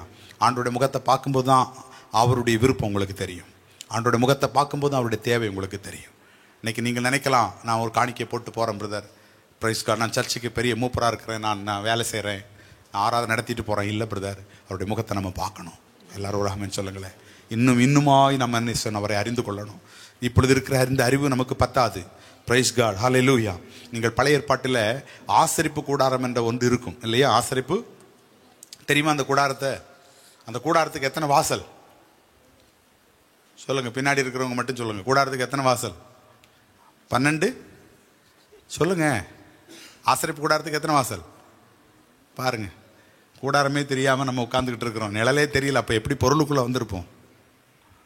கூடாரத்துக்கு எத்தனை வாசல் சொல்லுங்க சத்தமா? ஆசரிப்பு கூடாரத்துக்கு எத்தனை வாசல்? ஒரே வாசல். ஏன் இவ்வளவு கஷ்டப்படுறீங்க பாருங்க. இதுவே நம்ம அடுத்த வருஷம் அடுத்ததுல இருந்து நான் ஆசரிப்பு கூடாரத்தை பத்தி 1 வருஷமா பிரசங்கம் பண்ணேன் சபையில். அதெல்லாம் மறந்து போயிடுச்சு, எனக்கே மறந்துருச்சு. இனி பழைய பிரசங்கத்தையே தொடர்ந்துடலான்னு தான் எனக்கு ரொம்ப நாளா என்னுடைய ஆசை. அதுதான் இனி பழைய. ஏன்னா பாருங்க, நிறைய விஷயங்கள் நமக்கு என்ன செய்யலை. ஏன்னா இப்போ நாங்கள் ஒரு தொட்ட மெசேஜை திருப்பி வரக்கூடாதுங்கிறதுக்காக சில நேரத்தில் தவிர்க்கிறோம். ஆனால் அநேக விஷயங்கள் நமக்கு என்ன செய்யலை, தெரியல. ஆசரிப்பு கூடாரத்துக்கு ஒரு வாசலினுடைய அர்த்தம் என்னன்னா, சபைக்கும் ஒரே வாசல் தான். எல்லாரும் ஒரு ஆமென் சொல்லுங்களேன். யார் அந்த வாசல்? நானே வழியும் சத்தியமும் ஜீவனுமா இருக்கிறேன். அந்த வாசல் பாருங்க, அந்த வாசல் எந்த திசையை நோக்கி இருக்குன்னு தெரியுமா யாருக்காவது? ஆசரிப்பு கூடாரத்தின வாசல் கிழக்கா, மேற்கா, தெற்கா, வடக்கா? கிழக்கு. வெரி குட், ஹல்லேலூயா. ஏன் கிழக்கு திசையை நோக்கி இருக்கும்? ஏன் பிரதர் ஆசரிப்பு கூடாரத்தின் வாசல் கிழக்கு, ஏன் தெற்குல வச்சு ஆகாதா? நம்ம சர்ச் எந்த திசையில இருக்கு? மேற்கா? இதுதான் சொல்லுங்க. மேற்கா? Very good. எனக்கே தெரியல, எனக்கு திசையே தெரியாது. அது மேற்குல இருந்தாலும் கிழக்குல இருந்தாலும் பிரச்சனை இல்லை. ஆசரிப்பு கூடாரத்தினுடைய வாசல் எங்க தான் வைக்கணும்? பாளையம் எங்கே புறப்பட்டாலும் இவர்கள் எந்த திசையை நோக்கி இருந்தாலும் அவர்கள் அந்த டெண்டை போடும்போது கிழக்குல தான் வைக்கணும். அதனுடைய நோக்கம் என்னன்னா, சூரியன் அதன் மேல என்ன செய்யணும்? படணும். எல்லாரும் சொல்லுங்க ஒரு ஆமென். ஹல்லேலூயா. சிம்பிள் பொருள் என்னன்னா, சபை நீதியின் சூரியனை என்ன செய்துட்டு இருக்கணும்? பார்த்துக்கிட்டே இருக்கணும். என்னவா? அதுக்கு தான் ஆண்டவர் அந்த வாசலை கிழக்குல வச்சார். சபையானது நம்முடைய ஆண்டவரை குறித்து மல்கியா சொல்ல, அவர் யாருங்க? நீதியின் சூரியன். அவரை பார்த்துக்கிட்டே இருக்கணுமா? நீங்களும் நான் அவரை பார்த்துக்கிட்டே இருக்கணும். இப்ப வேற ஒரு சூரியனை நிறைய பேர் பார்க்க ஆரம்பிச்சிருக்கிறாங்க. இது வந்துச்சுன்னா நமக்கு விடுதலை கிடைச்சிடும். எது வந்தாலும் விடுதலை கிடைக்குமான்னு அவருக்கு மட்டும்தான் தெரியும். விளங்குறவங்க ஆமென் சொல்லுங்களேன். சிலர் குக்கரை பார்த்துக்கிட்டு இருக்கிறாங்க, இது வந்தாலும் வீட்டில் சோறாகுமான்னு. சத்தியமா சொல்றேன், எது வந்து ஆகும்னு எனக்கு தெரியாது. கிடைக்கிறதெல்லாம் வாங்கி வீட்டில் வேணா வச்சுக்காங்க. ஆனா ஒரே ஒரு விடுதலை எதுல இருக்கு தெரியுமா? நீதியின் சூரியனை நீங்க பார்த்துட்டீங்கன்னா, அவர்கள் அவரை நோக்கி பார்த்து பிழைத்து கொண்டார்கள். ஒரு ஆமென் சொல்லுங்கள். அவர்கள் அவரை நோக்கி பார்த்து பிரகாசம் அடைந்தார்கள். அவர்கள் முகங்கள் வெட்கப்படவில்லை. அவர் நோக்கி பார்த்தாலும் சரி, அவரை நோக்கி பார்த்தாலும் சரி பிழைத்திருவீங்க. எத்தனை பேர் சந்தோஷப்படுகிறோம்? அல்லேலூயா. மோசேயினுடைய முகம் பிரகாசித்ததா. அதுக்கு முன்னாடி வேதம் சொல்லுது, மோசே கர்த்தருடைய முகத்தை என்ன செய்தானா? பார்த்தானா. வசனம் வாசித்து பாருங்கள். யாத்திரை 33:13 சொல்லுகிறது, மோசே ஆண்டுடைய முகத்தை என்ன செய்தானா? பார்த்தான். மோசே ஆண்டுடைய முகத்தை பார்த்தான். 34:30 நீங்க படிச்சீங்கன்னா அவனுடைய முகம் என்ன செய்ததாம்? பிரகாசித்தது. உண்மையிலேயே ஆண்டுடைய சமூகத்துக்குள்ள வந்துட்டு அவரை பார்த்துட்டீங்கன்னா உங்க முகம் என்ன செய்யும்? பிரகாசிக்கும். எல்லாரும் சேர்ந்து ஒரு ஆமென் சொல்லுங்களேன். கர்த்தரை பார்க்க வேண்டிய விதத்துல பார்த்துட்டீங்கன்னா முகம் என்ன செய்துச்சு? பிரகாசிச்சு. ஆனா நீங்க ஆதியாகமத்துல பாருங்க, 2 பேர் ஆராதிக்க போனாங்க. யாரெல்லாம்? காயினும் ஆபேலும். ஒருத்தன் கர்த்தரை பார்த்தா, இன்னொருத்தன் பார்க்கலங்கிறவன் எப்படி தெரிஞ்சிச்சு? பைபிள்ல ஃபர்ஸ்ட் எழுதியிருக்க, அவனுடைய முகம் நாடி சர்ச்சை விட்டு வெளியில போகும்போது யாரெல்லாம் ஆராய்ச்சிட்டு போறாங்கன்னு கண்டுபிடிச்சிடலாம். எப்படி? சிலர்லாம் பார்த்தீங்கன்னா சர்ச்சை விட்டு போகும்போதே தெரியும். அவன் ஃபேஸை நீங்க நல்லா பாருங்க, தெரியும் அவன் ஆராதிச்சிருக்கிறான் இல்லைன்னா ஆராதிக்கல. தேவனை ஒரு மனுஷன் பார்த்துட்டான்னா அவனுடைய முகம் என்ன செய்யும்? பிரகாசமாகும். அப்போஸ்தலனாகிய பவுல் ரொம்ப அருமையா எழுதுகிறான். 2 கொரிந்தியர் 4:6 எழுதுகிறான், இயேசு கிறிஸ்துவில் உள்ள அந்த 2 கொரிந்தியர் 4:6 படியுங்கள் பார்ப்போம். சீக்கிரமாக நம்ம கடந்து போகலாம். இருளில் இருந்து வெளிச்சத்தை பிரகாசிக்க சொன்ன தேவன். எல்லாரும் ஒரு ஆமென் சொல்லுங்க. நம்ம எங்க இருந்தோம்? எல்லாரும் சொல்லுங்க. நம்ம எங்க இருந்தோம்? இருளில் இருந்தோம். இருளில் இருந்து நம்ம வெளிச்சத்தை பிரகாசிக்க சொன்னார். எப்படி பிரதர் முடியும்? இருளில் இருந்து நம்ம வெளிச்சத்தை நம்ம தான் வெளிச்சம் கொடுக்கணும். ஆண்டவர் சொன்னார், நீங்கள் இந்த பூமிக்கு ஒளியா வெளிச்சமா இருக்கிறீங்க. எப்படி பிரதர் நான் வெளிச்சமா இருக்க முடியும் இந்த உலகத்துக்கு? இருளில் இருந்து வெளிச்சத்தை பிரகாசிக்க சொல்லிட்டா போதுமா? உலகத்தான் எப்படி இருக்கானோ அப்படிதான் நானும் இருக்கிறேன். அப்புறம் எங்க இருந்து நான் வெளிச்சத்தை பிரகாசிக்கிறது? உலகத்தானுக்கு வர்ற அதே கவலை எனக்கு வருது, உலகத்தானுக்கு வருகிற அதே பயம் எனக்கு வருது, உலகத்தானுக்கு வருகிற அதே சூழ்நிலை எனக்குள்ள இருக்கு. அப்படின்னா நான் எங்கே பிரகாசிக்கிறேன்? அதுக்கு என்ன செய்ய வேண்டும்? இருளில் இருந்து வெளிச்சத்தை பிரகாசிக்க சொன்ன தேவன் இயேசு கிறிஸ்துவின் முகத்தில் உள்ள மகிமையான அறிவாகிய ஒளியை தோன்ற பண்ணும் பொருட்டாக எங்கள் இருதயங்களில் பிரகாசித்தார். அப்படின்னா என்ன அர்த்தம்? பவுல் முகத்தை பார்த்துக்கிட்டு இருந்தான்னு அர்த்தம். புரியுதா புரியலையா? கர்த்தரை பார்த்துக்கிட்டே இருந்தீங்கன்னா இயேசு கிறிஸ்துவனுடைய முகத்தில் இருந்த அந்த ஒளி, அவருடைய முகத்தில் எவ்வளவு நாள் அந்த ஒளி இருந்துச்சுன்னு நினைக்கிறீங்க?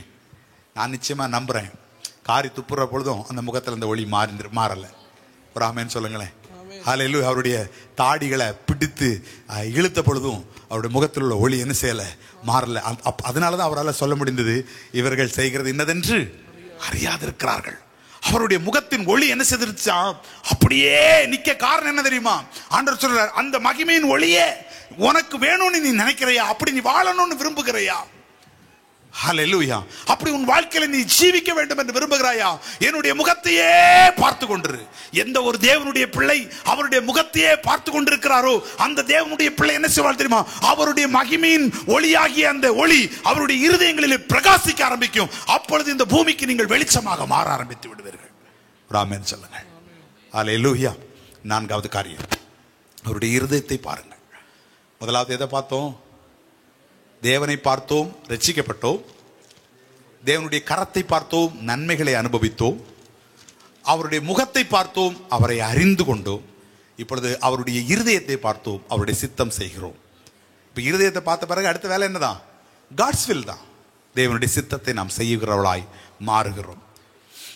யோவான் 5ஆம் அதிகாரம் 30வது வசனத்தை வாசியுங்கள். யோவான் 5ஆம் அதிகாரம் அதனுடைய 30வது வசனம். நான் என் சுயமாய் ஒன்றும் செய்கிறதில்லை. ஆண்டவர் சொல்றா பாருங்க, நான் என்னுடைய சுயமா ஒன்னையுமே செய்ய மாட்டேன். நான் கேட்கிறபடியே நியாயம் தீர்க்கிறேன்.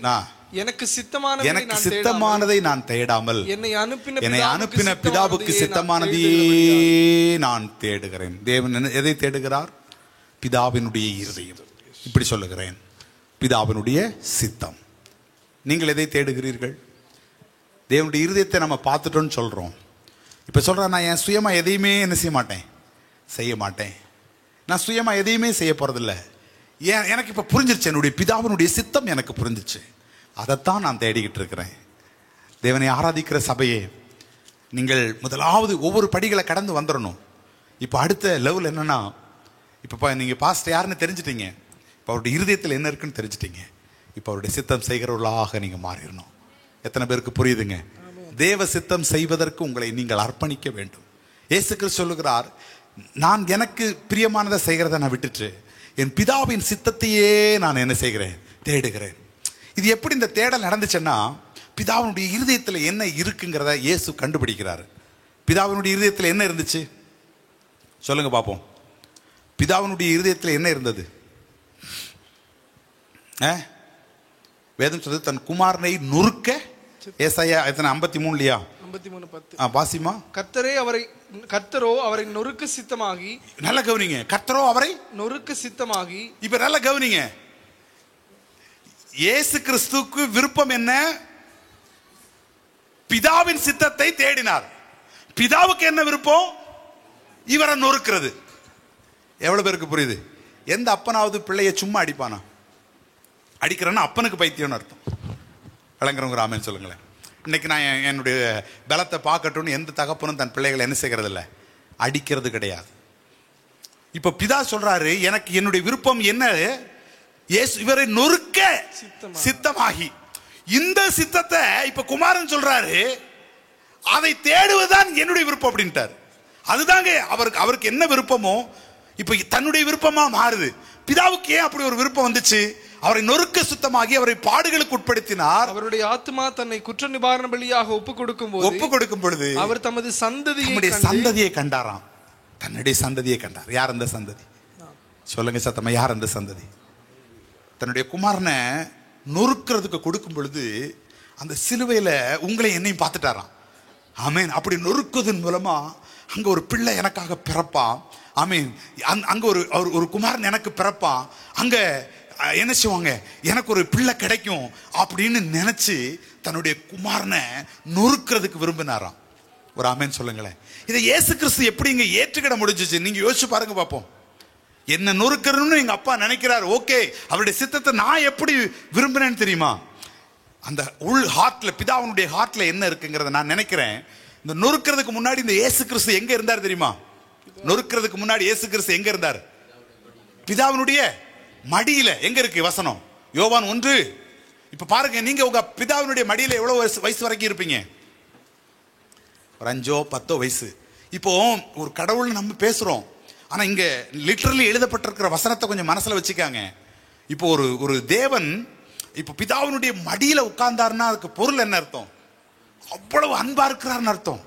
அவ்வளவு செல்லமா இருக்கிறாரு. உங்களுடைய மடியிலே நான் செல்ல பிள்ளையா இருந்தேன் அப்படின்னு சொல்றாரு. அவ்வளவு அன்பா இருக்கிறாரு. ஆனா பிதாவிட்ட அவருடைய ஹார்ட் முகத்தை பார்த்துட்டே இருக்கும்போது புரியுது, நல்ல பிள்ளை. இப்ப நம்ம பிறக்கிறதுக்கு முன்னாடி அவருக்கு யார் தான்? ஒரே பிள்ளை தான். விளங்குறவங்க ஆமென் சொல்லுங்க. அவருக்கு பேரம்பேத்தி எல்லாம் கிடையவே. அவர் பிறக்கிறதுக்கு முன்னாடி ஒரே குமாரன். எனக்கு ஒரு குமாரன் கொடுக்கப்பட்டார், நமக்கு ஒரே ஒரு குமாரன் தான் அவருக்கு இருந்தாரு. அவரும் செல்ல பிள்ளையா இருக்கிறாரு.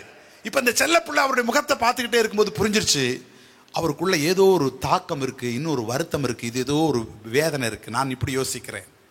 அந்த பிதாட்ட அவர் கேட்டிருப்பாரு, ஆண்டவரே ஏன் இப்படி? நான் உங்க கூட அன்பா தானே இருக்கிறேன், நான் உங்ககிட்ட செல்லமா தானே இருக்கிறேன், நான் தான் நல்ல பிள்ளையா தானே உன் மடியில நான் உட்கார்ந்து இருக்கிறேன். அப்படி இருக்கும்போது நீங்க சந்தோஷமா இல்லையே, உங்க முகத்தில் அப்படி சந்தோஷமா நான் பார்க்கலையே, உங்க இருதயத்துக்குள்ள என்னதான் இருக்கு எனக்கு சொல்லுங்கன்னு சொல்லும்போது அந்த பிதா சொல்லி இருப்பாரு, எனக்கு இன்னொரு கூட்டம் இருக்கு. என் கரத்தினால தான் நான் அவங்கள உருவாக்கினேன், என் கரத்தினால தான் அவங்கள சிருஷ்டித்தேன். அவர்களோட நான் என்ன செய்தேன்? பழகிட்டு இருந்தேன், அவங்களோட நான் உறவாடிக்கிட்டு இருந்தேன். ஆனால் நான் அதை இழந்து போயிட்டேன். அதை திருப்பி நான் கொண்டு வரணும்னா எனக்கு இருக்கிற ஒரே வழி ஒன்றை ஒப்பு கொடுக்கறது தான். எத்தனை பேர் புரிந்து கொள்கிறார்கள்? அதை நான் திருப்பி எடுக்கணும்னா இப்போ இந்த குமாரனுக்கு புரிஞ்சிருச்சு. Praise God. நான் என்னதான் எங்க அப்பா கிட்ட சந்தோஷமா இருந்தாலும் எங்க அப்பா இருதயம் சந்தோஷமா இருக்காது. நான் என்னதான் எங்க அப்பாவுக்கு செல்ல பிள்ளையா இருந்தாலும் அவருடைய இருதயத்தை நான் நிறைவேற்ற சந்தோஷமா வச்சிருக்க முடியாது. அதனாலதான் வேதம் சொல்லுது தெரியுமா? அவர் என்ன செய்தாராம்? எபிரேய நிருபம் 10ஆம் அதிகாரம் 7வது வசனம் அழகாய் சொல்லுகிறது பாருங்கள். எபிரேய நிருபம் 10ஆம் அதிகாரம் 7வது வசனத்தை வாசிக்கிறேன். நான் முடிக்க விரும்புகிறேன். அப்பொழுது நான், தேவனே உம்முடைய சித்தத்தின்படி செய்ய இதோ வருகிறேன். அவரே சொல்றாரு பாருங்க. தேவனே, 9வது வசனத்தை வாசிமா. தேவனே உம்முடைய சித்தத்தின்படி செய்ய இதோ வருகிறேன் என்று சொன்னார். தேவனே உம்முடைய சித்தத்தின்படி செய்ய. அவருடைய சித்தம் என்ன? தம்மை நொறுக்க சித்தமானார். அவரும் பார்த்துட்டாரு, தன்னை நொறுக்குவதற்கு ஒப்பு கொடுத்தார். அப்படி நொறுக்குவதற்கு ஒப்பு கொடுத்ததுனாலதான் நீங்களும் நானும் அவருக்கு கிடைச்சோம், பிதாவுக்கு பிள்ளைகளாக மாறினோம். எத்தனை பேர் சந்தோஷப்படுகிறீர்கள்?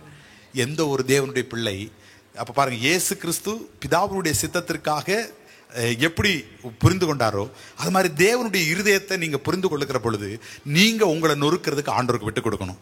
அப்படி விட்டு கொடுத்துட்டீங்கன்னா இன்னும் சில ஜாதிகள் கர்த்தரண்டைக்கு வருவார்கள், இன்னும் சில ஜனங்கள் இயேசுவை அறிந்து கொள்வார்கள்.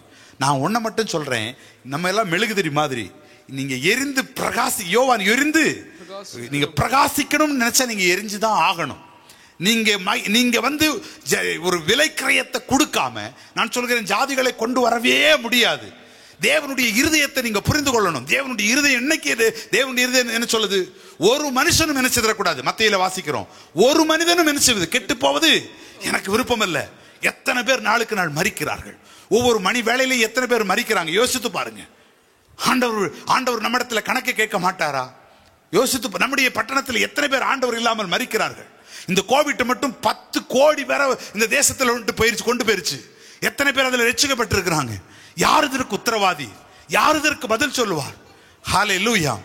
உசியா மரித்த நாளிலே ஏசாயா 6 அதிகாரம் சொல்கிறது, ஏசாயா தேவனை நோக்கி பார்த்தானா? உசியா மரித்த நாளில் பிரதர், சுய மரித்த நாளிலே, பெருமை மரித்த நாளிலே, ஆமீன், உயரமும் உன்னதமான தேவனை ஏசாயா பார்த்தான். எந்த மனிதனுடைய பெருமை மரிக்கிறதோ, எந்த மனிதனுடைய சுயம் சாகிறதோ, அன்றைக்கு உயரம் உன்னதமான தேவனை அவன் பார்த்தான். ஏசாயா 6ஆம் அதிகாரத்தில் ஏசாயாவை பார்த்து அடுத்து கேட்டார், நான் யாரை அனுப்புவேன்? யாரின் காரியமாய் போவார்கள்? உடனே ஏசாயா சொல்லிட்டான், ஆண்டவரே இதோ அடியேன், என்னை அனுப்பு. இன்னைக்கு எத்தனை பேர் சொல்றீங்க, ஆண்டவரே ஒருவரும் கெட்டு போக கூடாதுன்னு இல்லையா நீங்க வந்தீங்க? பேதுருவே சொல்றான், ஆண்டவரே உமக்கு இப்படி நடக்க கூடாது. உடனே ஆண்டவர் சொல்றார், அப்பாலே போ சாத்தானே. பயங்கர அன்பான சீசன் தான் பிரதர். நான் சொல்றேன், தேவனுடைய இருதயத்தை இப்பொழுது இயேசு கிறிஸ்து நிறைவேற்ற நினைக்கிற பொழுது அவருக்கு தடையாக வந்திருப்பது என்பதனா மிகுந்த அன்பு. நல்லா கவனிங்க. நீங்கள் தேவனுடைய திட்டத்தை நிறைவேற்ற உங்கள் வாழ்க்கையில தீர்மானிக்கிற பொழுது முதலாவது உங்களுக்கு தடையாக வருவது நீங்கள் நேசிக்கிறவர்களாகத்தான் இருப்பார்கள். அப்பொழுது நீங்கள் புரிந்து கொள்ள வேண்டும், என் பிதாவின் திட்டத்தை நான் நிறைவேற்ற வேண்டுமானால் இந்த அன்பை கடந்து நான் வாழ வேண்டும், இந்த அன்பை நான் கடந்து நான் ஜீவிக்க வேண்டும். பேதுரு நல்லதான உமக்கு இப்படி சம்பவிக்க கூடாதுன்னு சொல்றாரு. ஆமா, அதுதானே அவன் சொல்ல முடியும். உலகம் அப்படித்தான் சொல்லும். பிரதர், தம்பி, நீ இதை செய்யாதப்பா, அதை பாஸ்டர் பார்த்துக்கிடட்டும், நீ வேணா காணிக்க கொடு, நீ வேணா ஜெபம் பண்ணு, ஆனால் நீ போய் சுவிசேஷத்துக்கு எல்லாம் போயிடாத, சொல்லத்தான் செய்யும் இந்த உலகம். நீங்கள் சொல்லுங்கள், என் பிதாவினுடைய இருதயத்திலே ஒரு விருப்பம் இருக்கிறது, அதை நிறைவேற்றுகிற வரையும் அவருக்கு சமாதானம் இருக்காது. அவரை ஆராதிக்கிற நான் முதலாவது அவருடைய திட்டத்தை நான் தேடுகிறவனாக மாறுவேன். அதைத்தான் என்னிடத்தில் அவர் எதிர்பார்க்கிறார். சந்தோஷப்படுகிறவர்கள் மாத்திரம் ஒரு ஆமென் சொல்லுங்களேன். அல்லேலூயா. அவருடைய இருதயத்தை நீங்கள் என்ன செய்யுங்கள்? தேடுங்கள். ஆமென். கடைசியாக நான் சொல்லி முடிக்கிறேன், அவருடைய ராஜ்யத்தை தேடுங்கள். அதை நான் எப்படி சொல்றேன்? அவருடைய ராஜ்யத்தை தேடுங்கள் என்பதை நான் எப்படி சொல்கிறேன்? ஹல்லேலூயா. கனியுள்ள வாழ்க்கையை தேடுங்கள். என்னது கனியுள்ள? சரி, ஃபர்ஸ்ட் நான் இப்போ அதை முடிச்சிருவோம். ஃபர்ஸ்ட் தேவனை தேடுங்கள், தேடினோம், ரட்சிக்கப்பட்டோம். இரண்டாவது அவருடைய கரத்தை தேடினோம், நன்மைகளை அனுபவித்தோம். மூன்றாவது அவருடைய முகத்தை தேடினோம், அவர் யார் என்பதை அறிந்து கொண்டோம். நான்காவது அவருடைய இருதயத்தை தேடினோம், அவருடைய சித்தத்தை செய்ய செய்ய ஆண்டவர் நமக்கு உதவி செய்தார். ஐந்தாவதாக அவருடைய ராஜ்யத்தை தேடுங்கள்.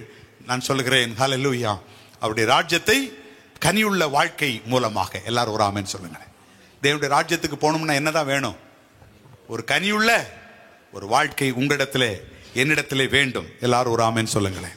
பைபிள் சொல்லுது எபிரேயர் 13:14, நிலையான நகரம் நமக்கு இங்கே இல்லை, வரப்போகிறதை நாம் நாடி தேடுகிறோம். கொலோசியர் 3:1 சொல்லுகிறது, மேலானதை தேடுங்கள், பூமிக்குரிய கதை அல்ல, மேலானதை தேடுங்கள். எல்லாரும் சேர்ந்து சொல்லுங்கள் ஒரு ஆமென். சரி, தேவனுடைய ராஜ்யத்தை எப்படி பிரதர் தேடுவீங்க? எல்லாரும் என்ன நினைச்சுக்கிட்டு இருக்கிறோம் அப்படின்னா, அந்த தெசலோனிக்க நிருபத்தில் ஒரு வசனம் இருக்கு, கர்த்தர் தாமே ஆரவாரத்தோடும் பிரதான தூதனுடைய சத்தத்தோடும் தேவ எக்காலத்தோடும் வருவார், அப்போ நம்ம எல்லாரும் போய் அவருடைய ராஜ்யத்துக்குள்ள போயிருவோம். ஆனால் இயேசு இன்னொரு இடத்துல சொல்றாரு, தேவனுடைய ராஜ்யம், மத்தேயு 12:28 சொல்றாரு, தேவனுடைய ராஜ்யம். நான் சொல்றேன், உங்களுக்குள் இருக்கிற ராஜ்யத்தை உங்களால நீங்க கண்டுபிடிச்சிருக்கீங்களா? இப்ப சொல்லப்பட்ட ராஜ்யம் எது? உங்களுக்குள் அந்த ராஜ்யம் இருக்குங்கிறாரு. நம்ம எல்லாரும் என்ன நினைச்சுக்கிட்டு இருக்கிறோம்? 2000 வருஷத்துக்கு அப்புறம் வருவாரு. இப்ப சிலர் அப்படித்தான் சொன்னாங்க, 2000 வந்துருவாருங்க அப்படின்னாங்க. 2021 ஆயிப்போச்சு, இன்னும் வரல. வருவார், கட்டாயமா வருவார். ஹல்லேலூயா. அவருடைய ராஜ்யம் இந்த பூமியில ஸ்தாபிக்கப்படும். ஆனால் அதற்கு முன்பாக நாம் எங்க வரணும்? தேவனுடைய ராஜ்யத்துக்குள்ள வரணும். எப்படி தேவனுடைய ராஜ்யம் உங்களுக்குள் இருக்கிறது அப்படிங்கிறாரு. அடுத்து என்ன சொல்றாருன்னா, தேவனுடைய ராஜ்யம் எப்படி இருக்கு நமக்குள்ள? இன்னொரு இடத்துல சொல்றாரு, ரோமர்ல சொல்றாரு, அது புசிப்பும், ரோமர் 14:17, அது எது இல்ல? புசிப்பும் குடிப்பும் அல்ல. இப்ப நம்ம என்ன பண்ணிட்டு இருக்கிறோம் சொல்லுங்க? காலைல எழும்பின உடனே டீ குடிக்கிறோம், அப்புறம் டிஃபன் சாப்பிடுறோம், அதுக்கப்புறம் லஞ்சு, இதுக்கு இடையில கிடைக்கிறதெல்லாம் சாப்பிடுறோம், அப்புறம் ஈவினிங் டின்னர். இதுதான் போயிட்டு இருக்கு. தேவனுடைய ராஜ்யம் இது அல்ல, புசிப்பும் குடிப்பும் அல்ல. எண்ணத்தை உண்போம், எண்ணத்தை குடிப்போம் என்று நீ கவலைப்படாத, முதலாவது தேவனுடைய ராஜ்யத்தை தேடு அப்படிங்கிறாரு. எது தேவனுடைய ராஜ்யம் தெரிஞ்சாதானே நான் தேட முடியும். பிரைஸ் காட், ஹல்லேலூயா. பிலிப்பியர் 2:21 ஒரு இடத்துல அங்க பவுல் தீமோத்தேயுவை பத்தி சொல்லும்போது சொல்றாரு, இந்த தீமோத்தேயுவை தவிர மற்ற எல்லாரும் தங்களுக்குரியவைகளை தேடுகிறார்கள் அப்படிங்கிறார். எது? இவன் ஒருத்தன் தாங்க கர்த்தரை தேடுறான், மற்ற எல்லாரும் யாருக்குரியதை தேடுறான். இந்த வசனங்கள் எல்லாம் நீங்க வீட்டில் போய் வாசித்து பாருங்கள். அப்ப தேவனுடைய ராஜ்யம் உங்களுக்குள்ள இருக்கிறது என்று சொல்லுகிறார். அது எப்படிங்க எனக்குள்ள தேவனுடைய ராஜ்யம் இருக்க முடியும் அப்படின்னா, நீங்க மத்தேயு சுவிசேஷம் 21ஆம் அதிகாரத்தில் எழுதப்பட்டிருக்கிற அந்த சம்பவத்தை நீங்கள் வீடுகளில் போய் வாசித்துக் கொள்ளுங்கள். அப்ப அங்க ஒரு சம்பவம் எழுதப்பட்டிருக்கு, ஒரு திராட்சை தோட்டம். எல்லாரும் அதை புரிந்து கொள்ளுங்கள், நான் நிறைவு செய்து விடுகிறேன். ஒரு திராட்சை தோட்டம், திராட்சை தோட்டத்தை குத்தகைக்கு எடுத்துட்டு போறாங்க. இந்த சம்பவம் நமக்கு தெரியும். குத்தகை கொடுத்துட்டு போறாங்க. கனிக்காலம் வந்த போது எஜமான் அந்த கனியை பெற்றுக்கொள்ளத்தக்கதாக முதலாவது ஒரு வேலைக்காரனை அனுப்புகிறான். என்ன செய்றான்? என்ன நடந்துச்சு? என்ன செய்தாங்க?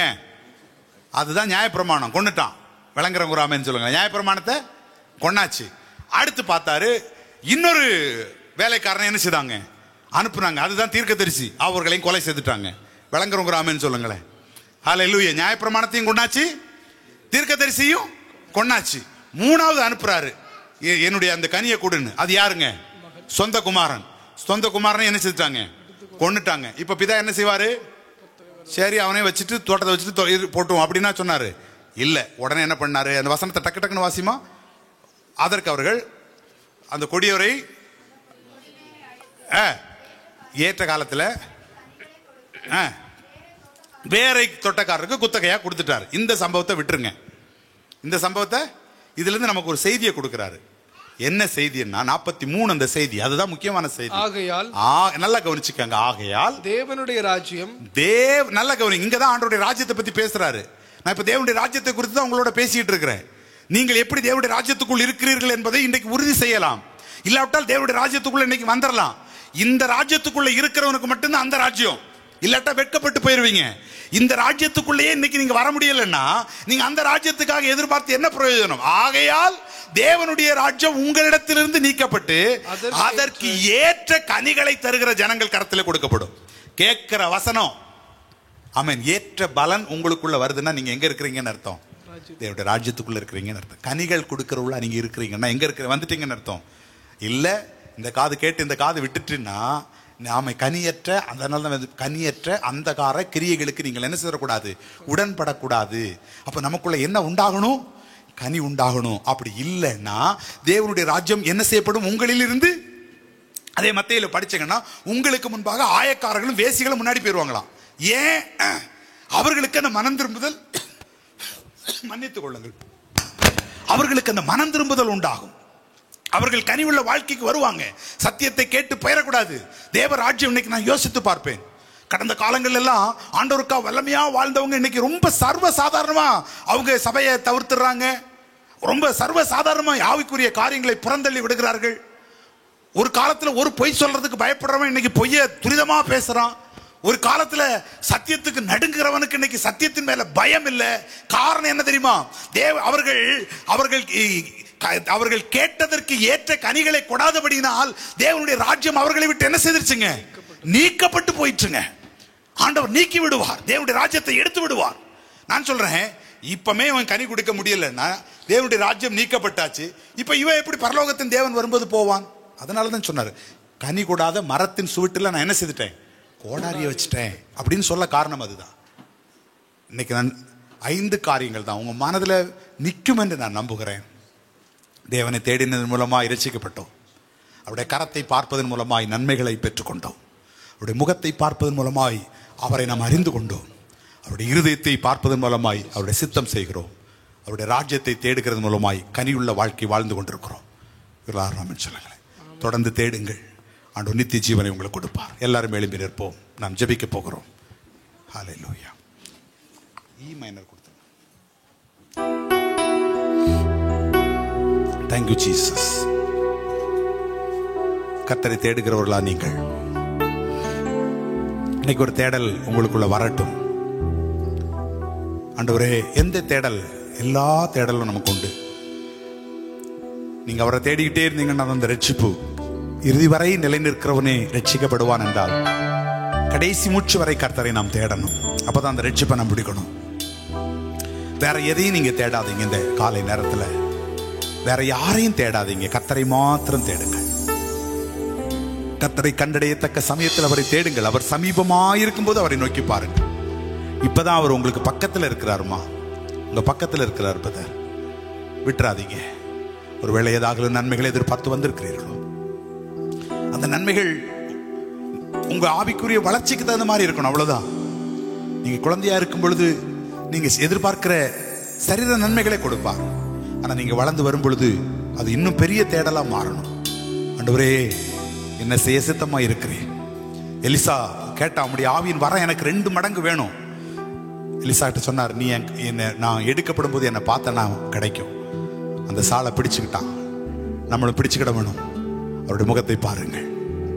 சர்ச்சுக்கு வந்தாச்சு, ஏதோ ஒரு வசனத்தை கேட்டோம். இல்லை பிரதர், அவருடைய முகத்தை பாருங்கள். பிரைஸ் காட், ஹல்லேலூயா. நீதியின் சூரியனுடைய முகத்தை பாருங்கள். இருளில் இருக்கிற ஜனத்துக்கு நீங்களும் நானும் தான் வெளிச்சம் பிரதர்.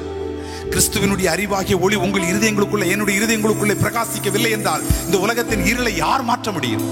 நம்ம எப்படி இந்த உலகத்துக்கு வெளிச்சமா இருக்க முடியும்? நீங்க ஆண்டவர் உங்களோடு பேசி இருக்கிறார் நம்புகிறேன். அவருடைய இருதயத்தை பார்த்த நீங்க அவருடைய சித்தத்துக்காக அர்ப்பணித்துக் கொள்ளுங்கள்.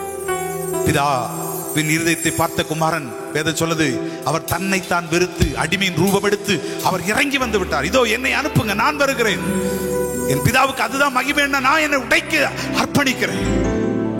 நான் சொல்றேன், சில பாடுகளுக்குள்ள நீங்க போறதுதான் உங்க அப்பா பிதாவுக்கு விருப்பம்னா ஏன் அதற்காக நீங்கள் பயந்து கொண்டிருக்கிறீர்கள்? நீங்க சில பாடுகளை படுவதன் மூலமாய் தேவனுக்கு மகிமையை அது கொண்டு வர போகிறது என்றால் அந்த பாடுகளை நினைத்து ஏன் நீங்கள் பயந்து நிற்க வேண்டும்? ஹல்லேலூயா.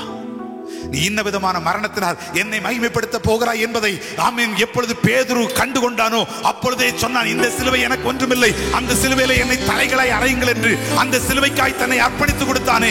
தேவனுடைய இருதயத்துக்காய் எத்தனை பேர் இந்த சிலுவையில உங்களை அறைவதற்கு ஒப்பு கொடுப்பீர்கள்? எல்லாவற்றுக்கும் மேலாக அவருடைய ராஜ்யத்தை தேடுகிறவர்களா நீங்கள்? ஒரு நாள் அவருடைய ராஜ்யம் இந்த பூமியில ஸ்தாபிக்கப்படும். அவருடைய ராஜ்யம் இந்த பூமியில ஸ்தாபிக்கப்படும். நீங்களும் நானும் எதிர்பாராத இந்த ராஜ்யம், அன்னைக்கு நான் சொல்றேன், தீட்டுள்ளதும் அருவருப்பான ஒன்று இதுக்குள் வர முடியாது. ஓ ஹல்லேலூயா, ஆமென். கர்த்தர் தம் தெரிந்து கொண்ட மனிதர்களை கொண்டு வந்து சேர்க்கிற ஒரு ராஜ்யம் உண்டாக போகிறது. சகல ஜனத்தையும் கூட்டி சேர்த்தவர் அந்த ராஜ்யத்தை ஏற்படுத்துவார். ஆனால் அதற்கு ஒரே ஒரு காரியம், நீங்களும் நானும் கனியுள்ள வாழ்க்கை வாழணும். கேட்கிற தேவ சத்தத்துக்கு ஏற்ற பலனை கொடுக்கணும். கேட்கிற சத்தத்துக்கு ஏற்ற பலனை நம்ம கொடுக்கணும். ஹல்லேலூயா. தாகம் கொண்ட தேவ ஜனம் வானம் பாக்குது, ஆவல் கொண்ட கண்மலையும் கூட செல்லுது. சொல்லுங்கள், தாகம் கொண்ட தேவ ஜனம் வானம் பாக்குது, ஆவல் கொண்ட கண்மலையும். என் ஏக்கமெல்லாம் என் தேவன் தீர்ப்பா, சந்தோஷம் நான் காணுவேன். எத்தனை பேர் சொல்ல முடியும்? என் ஏக்கமெல்லாம் என் தேவன், ஆமென், சந்தோஷம் நான் காணுவேன். தேவா நான் ஏதினால் விசேஷித்தவன், ராஜா நான் அதை தினம் யோசிப்பவன். தேவா நான் ஏதினால் விசேஷித்தவன், ராஜா நான் அதை தினம் யோசிப்பவன். எதினா இது எதினா, நீர் என்னோடு வருவதினா, எதினா. எல்லாரும் ஆண்டவரை தேடுங்க, தாகத்தோடு சொல்லுங்கள். வாழ்க்கையிலே கசப்புகள் கலந்திட்டாலும் பாசமுள்ள ஒரு மரம். எத்தனை பேருக்கு அதை பார்க்க முடியுது? வாழ்க்கையிலே கசப்புகள் கலந்திட்டாலும் பாசமுள்ள ஒரு மரம். ஏமே மாறாவின் நீரை தேனாக மாற்றும் என் நேசர் என்னோடுண்டு. ஏமே மாறாவின் நீரை இன்னைக்கு விசுவாசிக்கிறீங்களா? உங்களுக்கு நன்மையை கர்த்தர் கட்டளையிடுவார். ஆமென். தேவா நான் ஏதினால் விசேஷித்தவன், ராஜா. ஓ தேவா நான் ஏதினால் விசேஷி. தேடுங்க ஆண்டவரை, விட்டுறாதீங்க. ஆமென். ஏதினால் இது ஏதினால் நீர் என்னோடு. ஆமென் ஆமென் ஆமென். ஏதினால் ஓ ஆஷாகரலனமா. நான் உன்னை மட்டும் சொல்றேன் பிரதர். ஆமென். தீர்க்கதரிசிகளை பாருங்க, நியாயப்பிரமாணத்தை கொண்டாச்சு. வேதத்தை நம்ம என்னைக்கும் மறந்துட்டோம். தீர்க்கதரிசிகளை ஊழியக்காரங்களை அனுப்பி பேசினாரு, அவரையும் மறந்துட்டோம். ஆண்டவராய் இயேசு கிறிஸ்துவை இறங்கி வந்து நான் தான்பா வெளிச்சம், என்னை பிடிச்சுக்கா அப்படின்னு சொல்லிட்டாரு, அவரையும் விட்டுட்டோம். அப்படின்னா நான் சொல்லுகிறேன், அந்த தேவனுடைய ராஜ்யம் உங்களுக்குள்ளிருந்து நீக்கப்பட்டு அது மற்றவர்களுக்கு கொடுக்கப்பட்டு விடும். இன்னைக்கு திரும்பி வாங்க, அந்த ராஜ்யத்துக்குள்ள இப்பவுமே வந்துருவோமே, அது நமக்குள்ள வரட்டுமே. அந்த கனியுள்ள வாழ்க்கைக்காக உங்களை ஒப்பு கொடுங்களேன். ஆண்டவரே என்னை தருகிறேன்னு சொல்லுங்களேன். என்னை தருகிறேன் அப்பா, என்னை தருகிறேன் ஐயா, என்னை தருகிறேன்னு சொல்லுங்களேன். ஹல்லேலூயா. Thank you Lord. ஹல்லேலூயா. நன்றி. எல்லாரும் அர்ப்பணித்து சொல்லுங்க. என்னை தருகிறேன் உன் கரத்தில், என்னை படைக்கிறேன் உன் பாதத்தில், என்னை தருகிறேன். எத்தனை பேர் சொல்ல முடியும்? உன் கரத்தில் என்னை படைக்கிறேன் உன் பாதத்தில், உருவாக்குமே என்னை. உண்மையாகவே நீங்கள் கேட்கிறீர்கள் என்றால் உங்கள் வலது கரத்தை வானத்துக்கு நேராக உயர்த்தி சொல்லுங்கள். உருவாக்குமே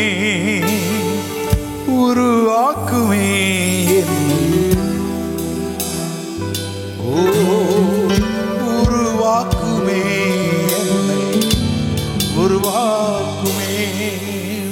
ஆண்டவரே, நாங்கள் ஒன்றுமில்லை, உடைய வார்த்தை ஒன்றுதான் எங்களுக்கு ஜீவன்.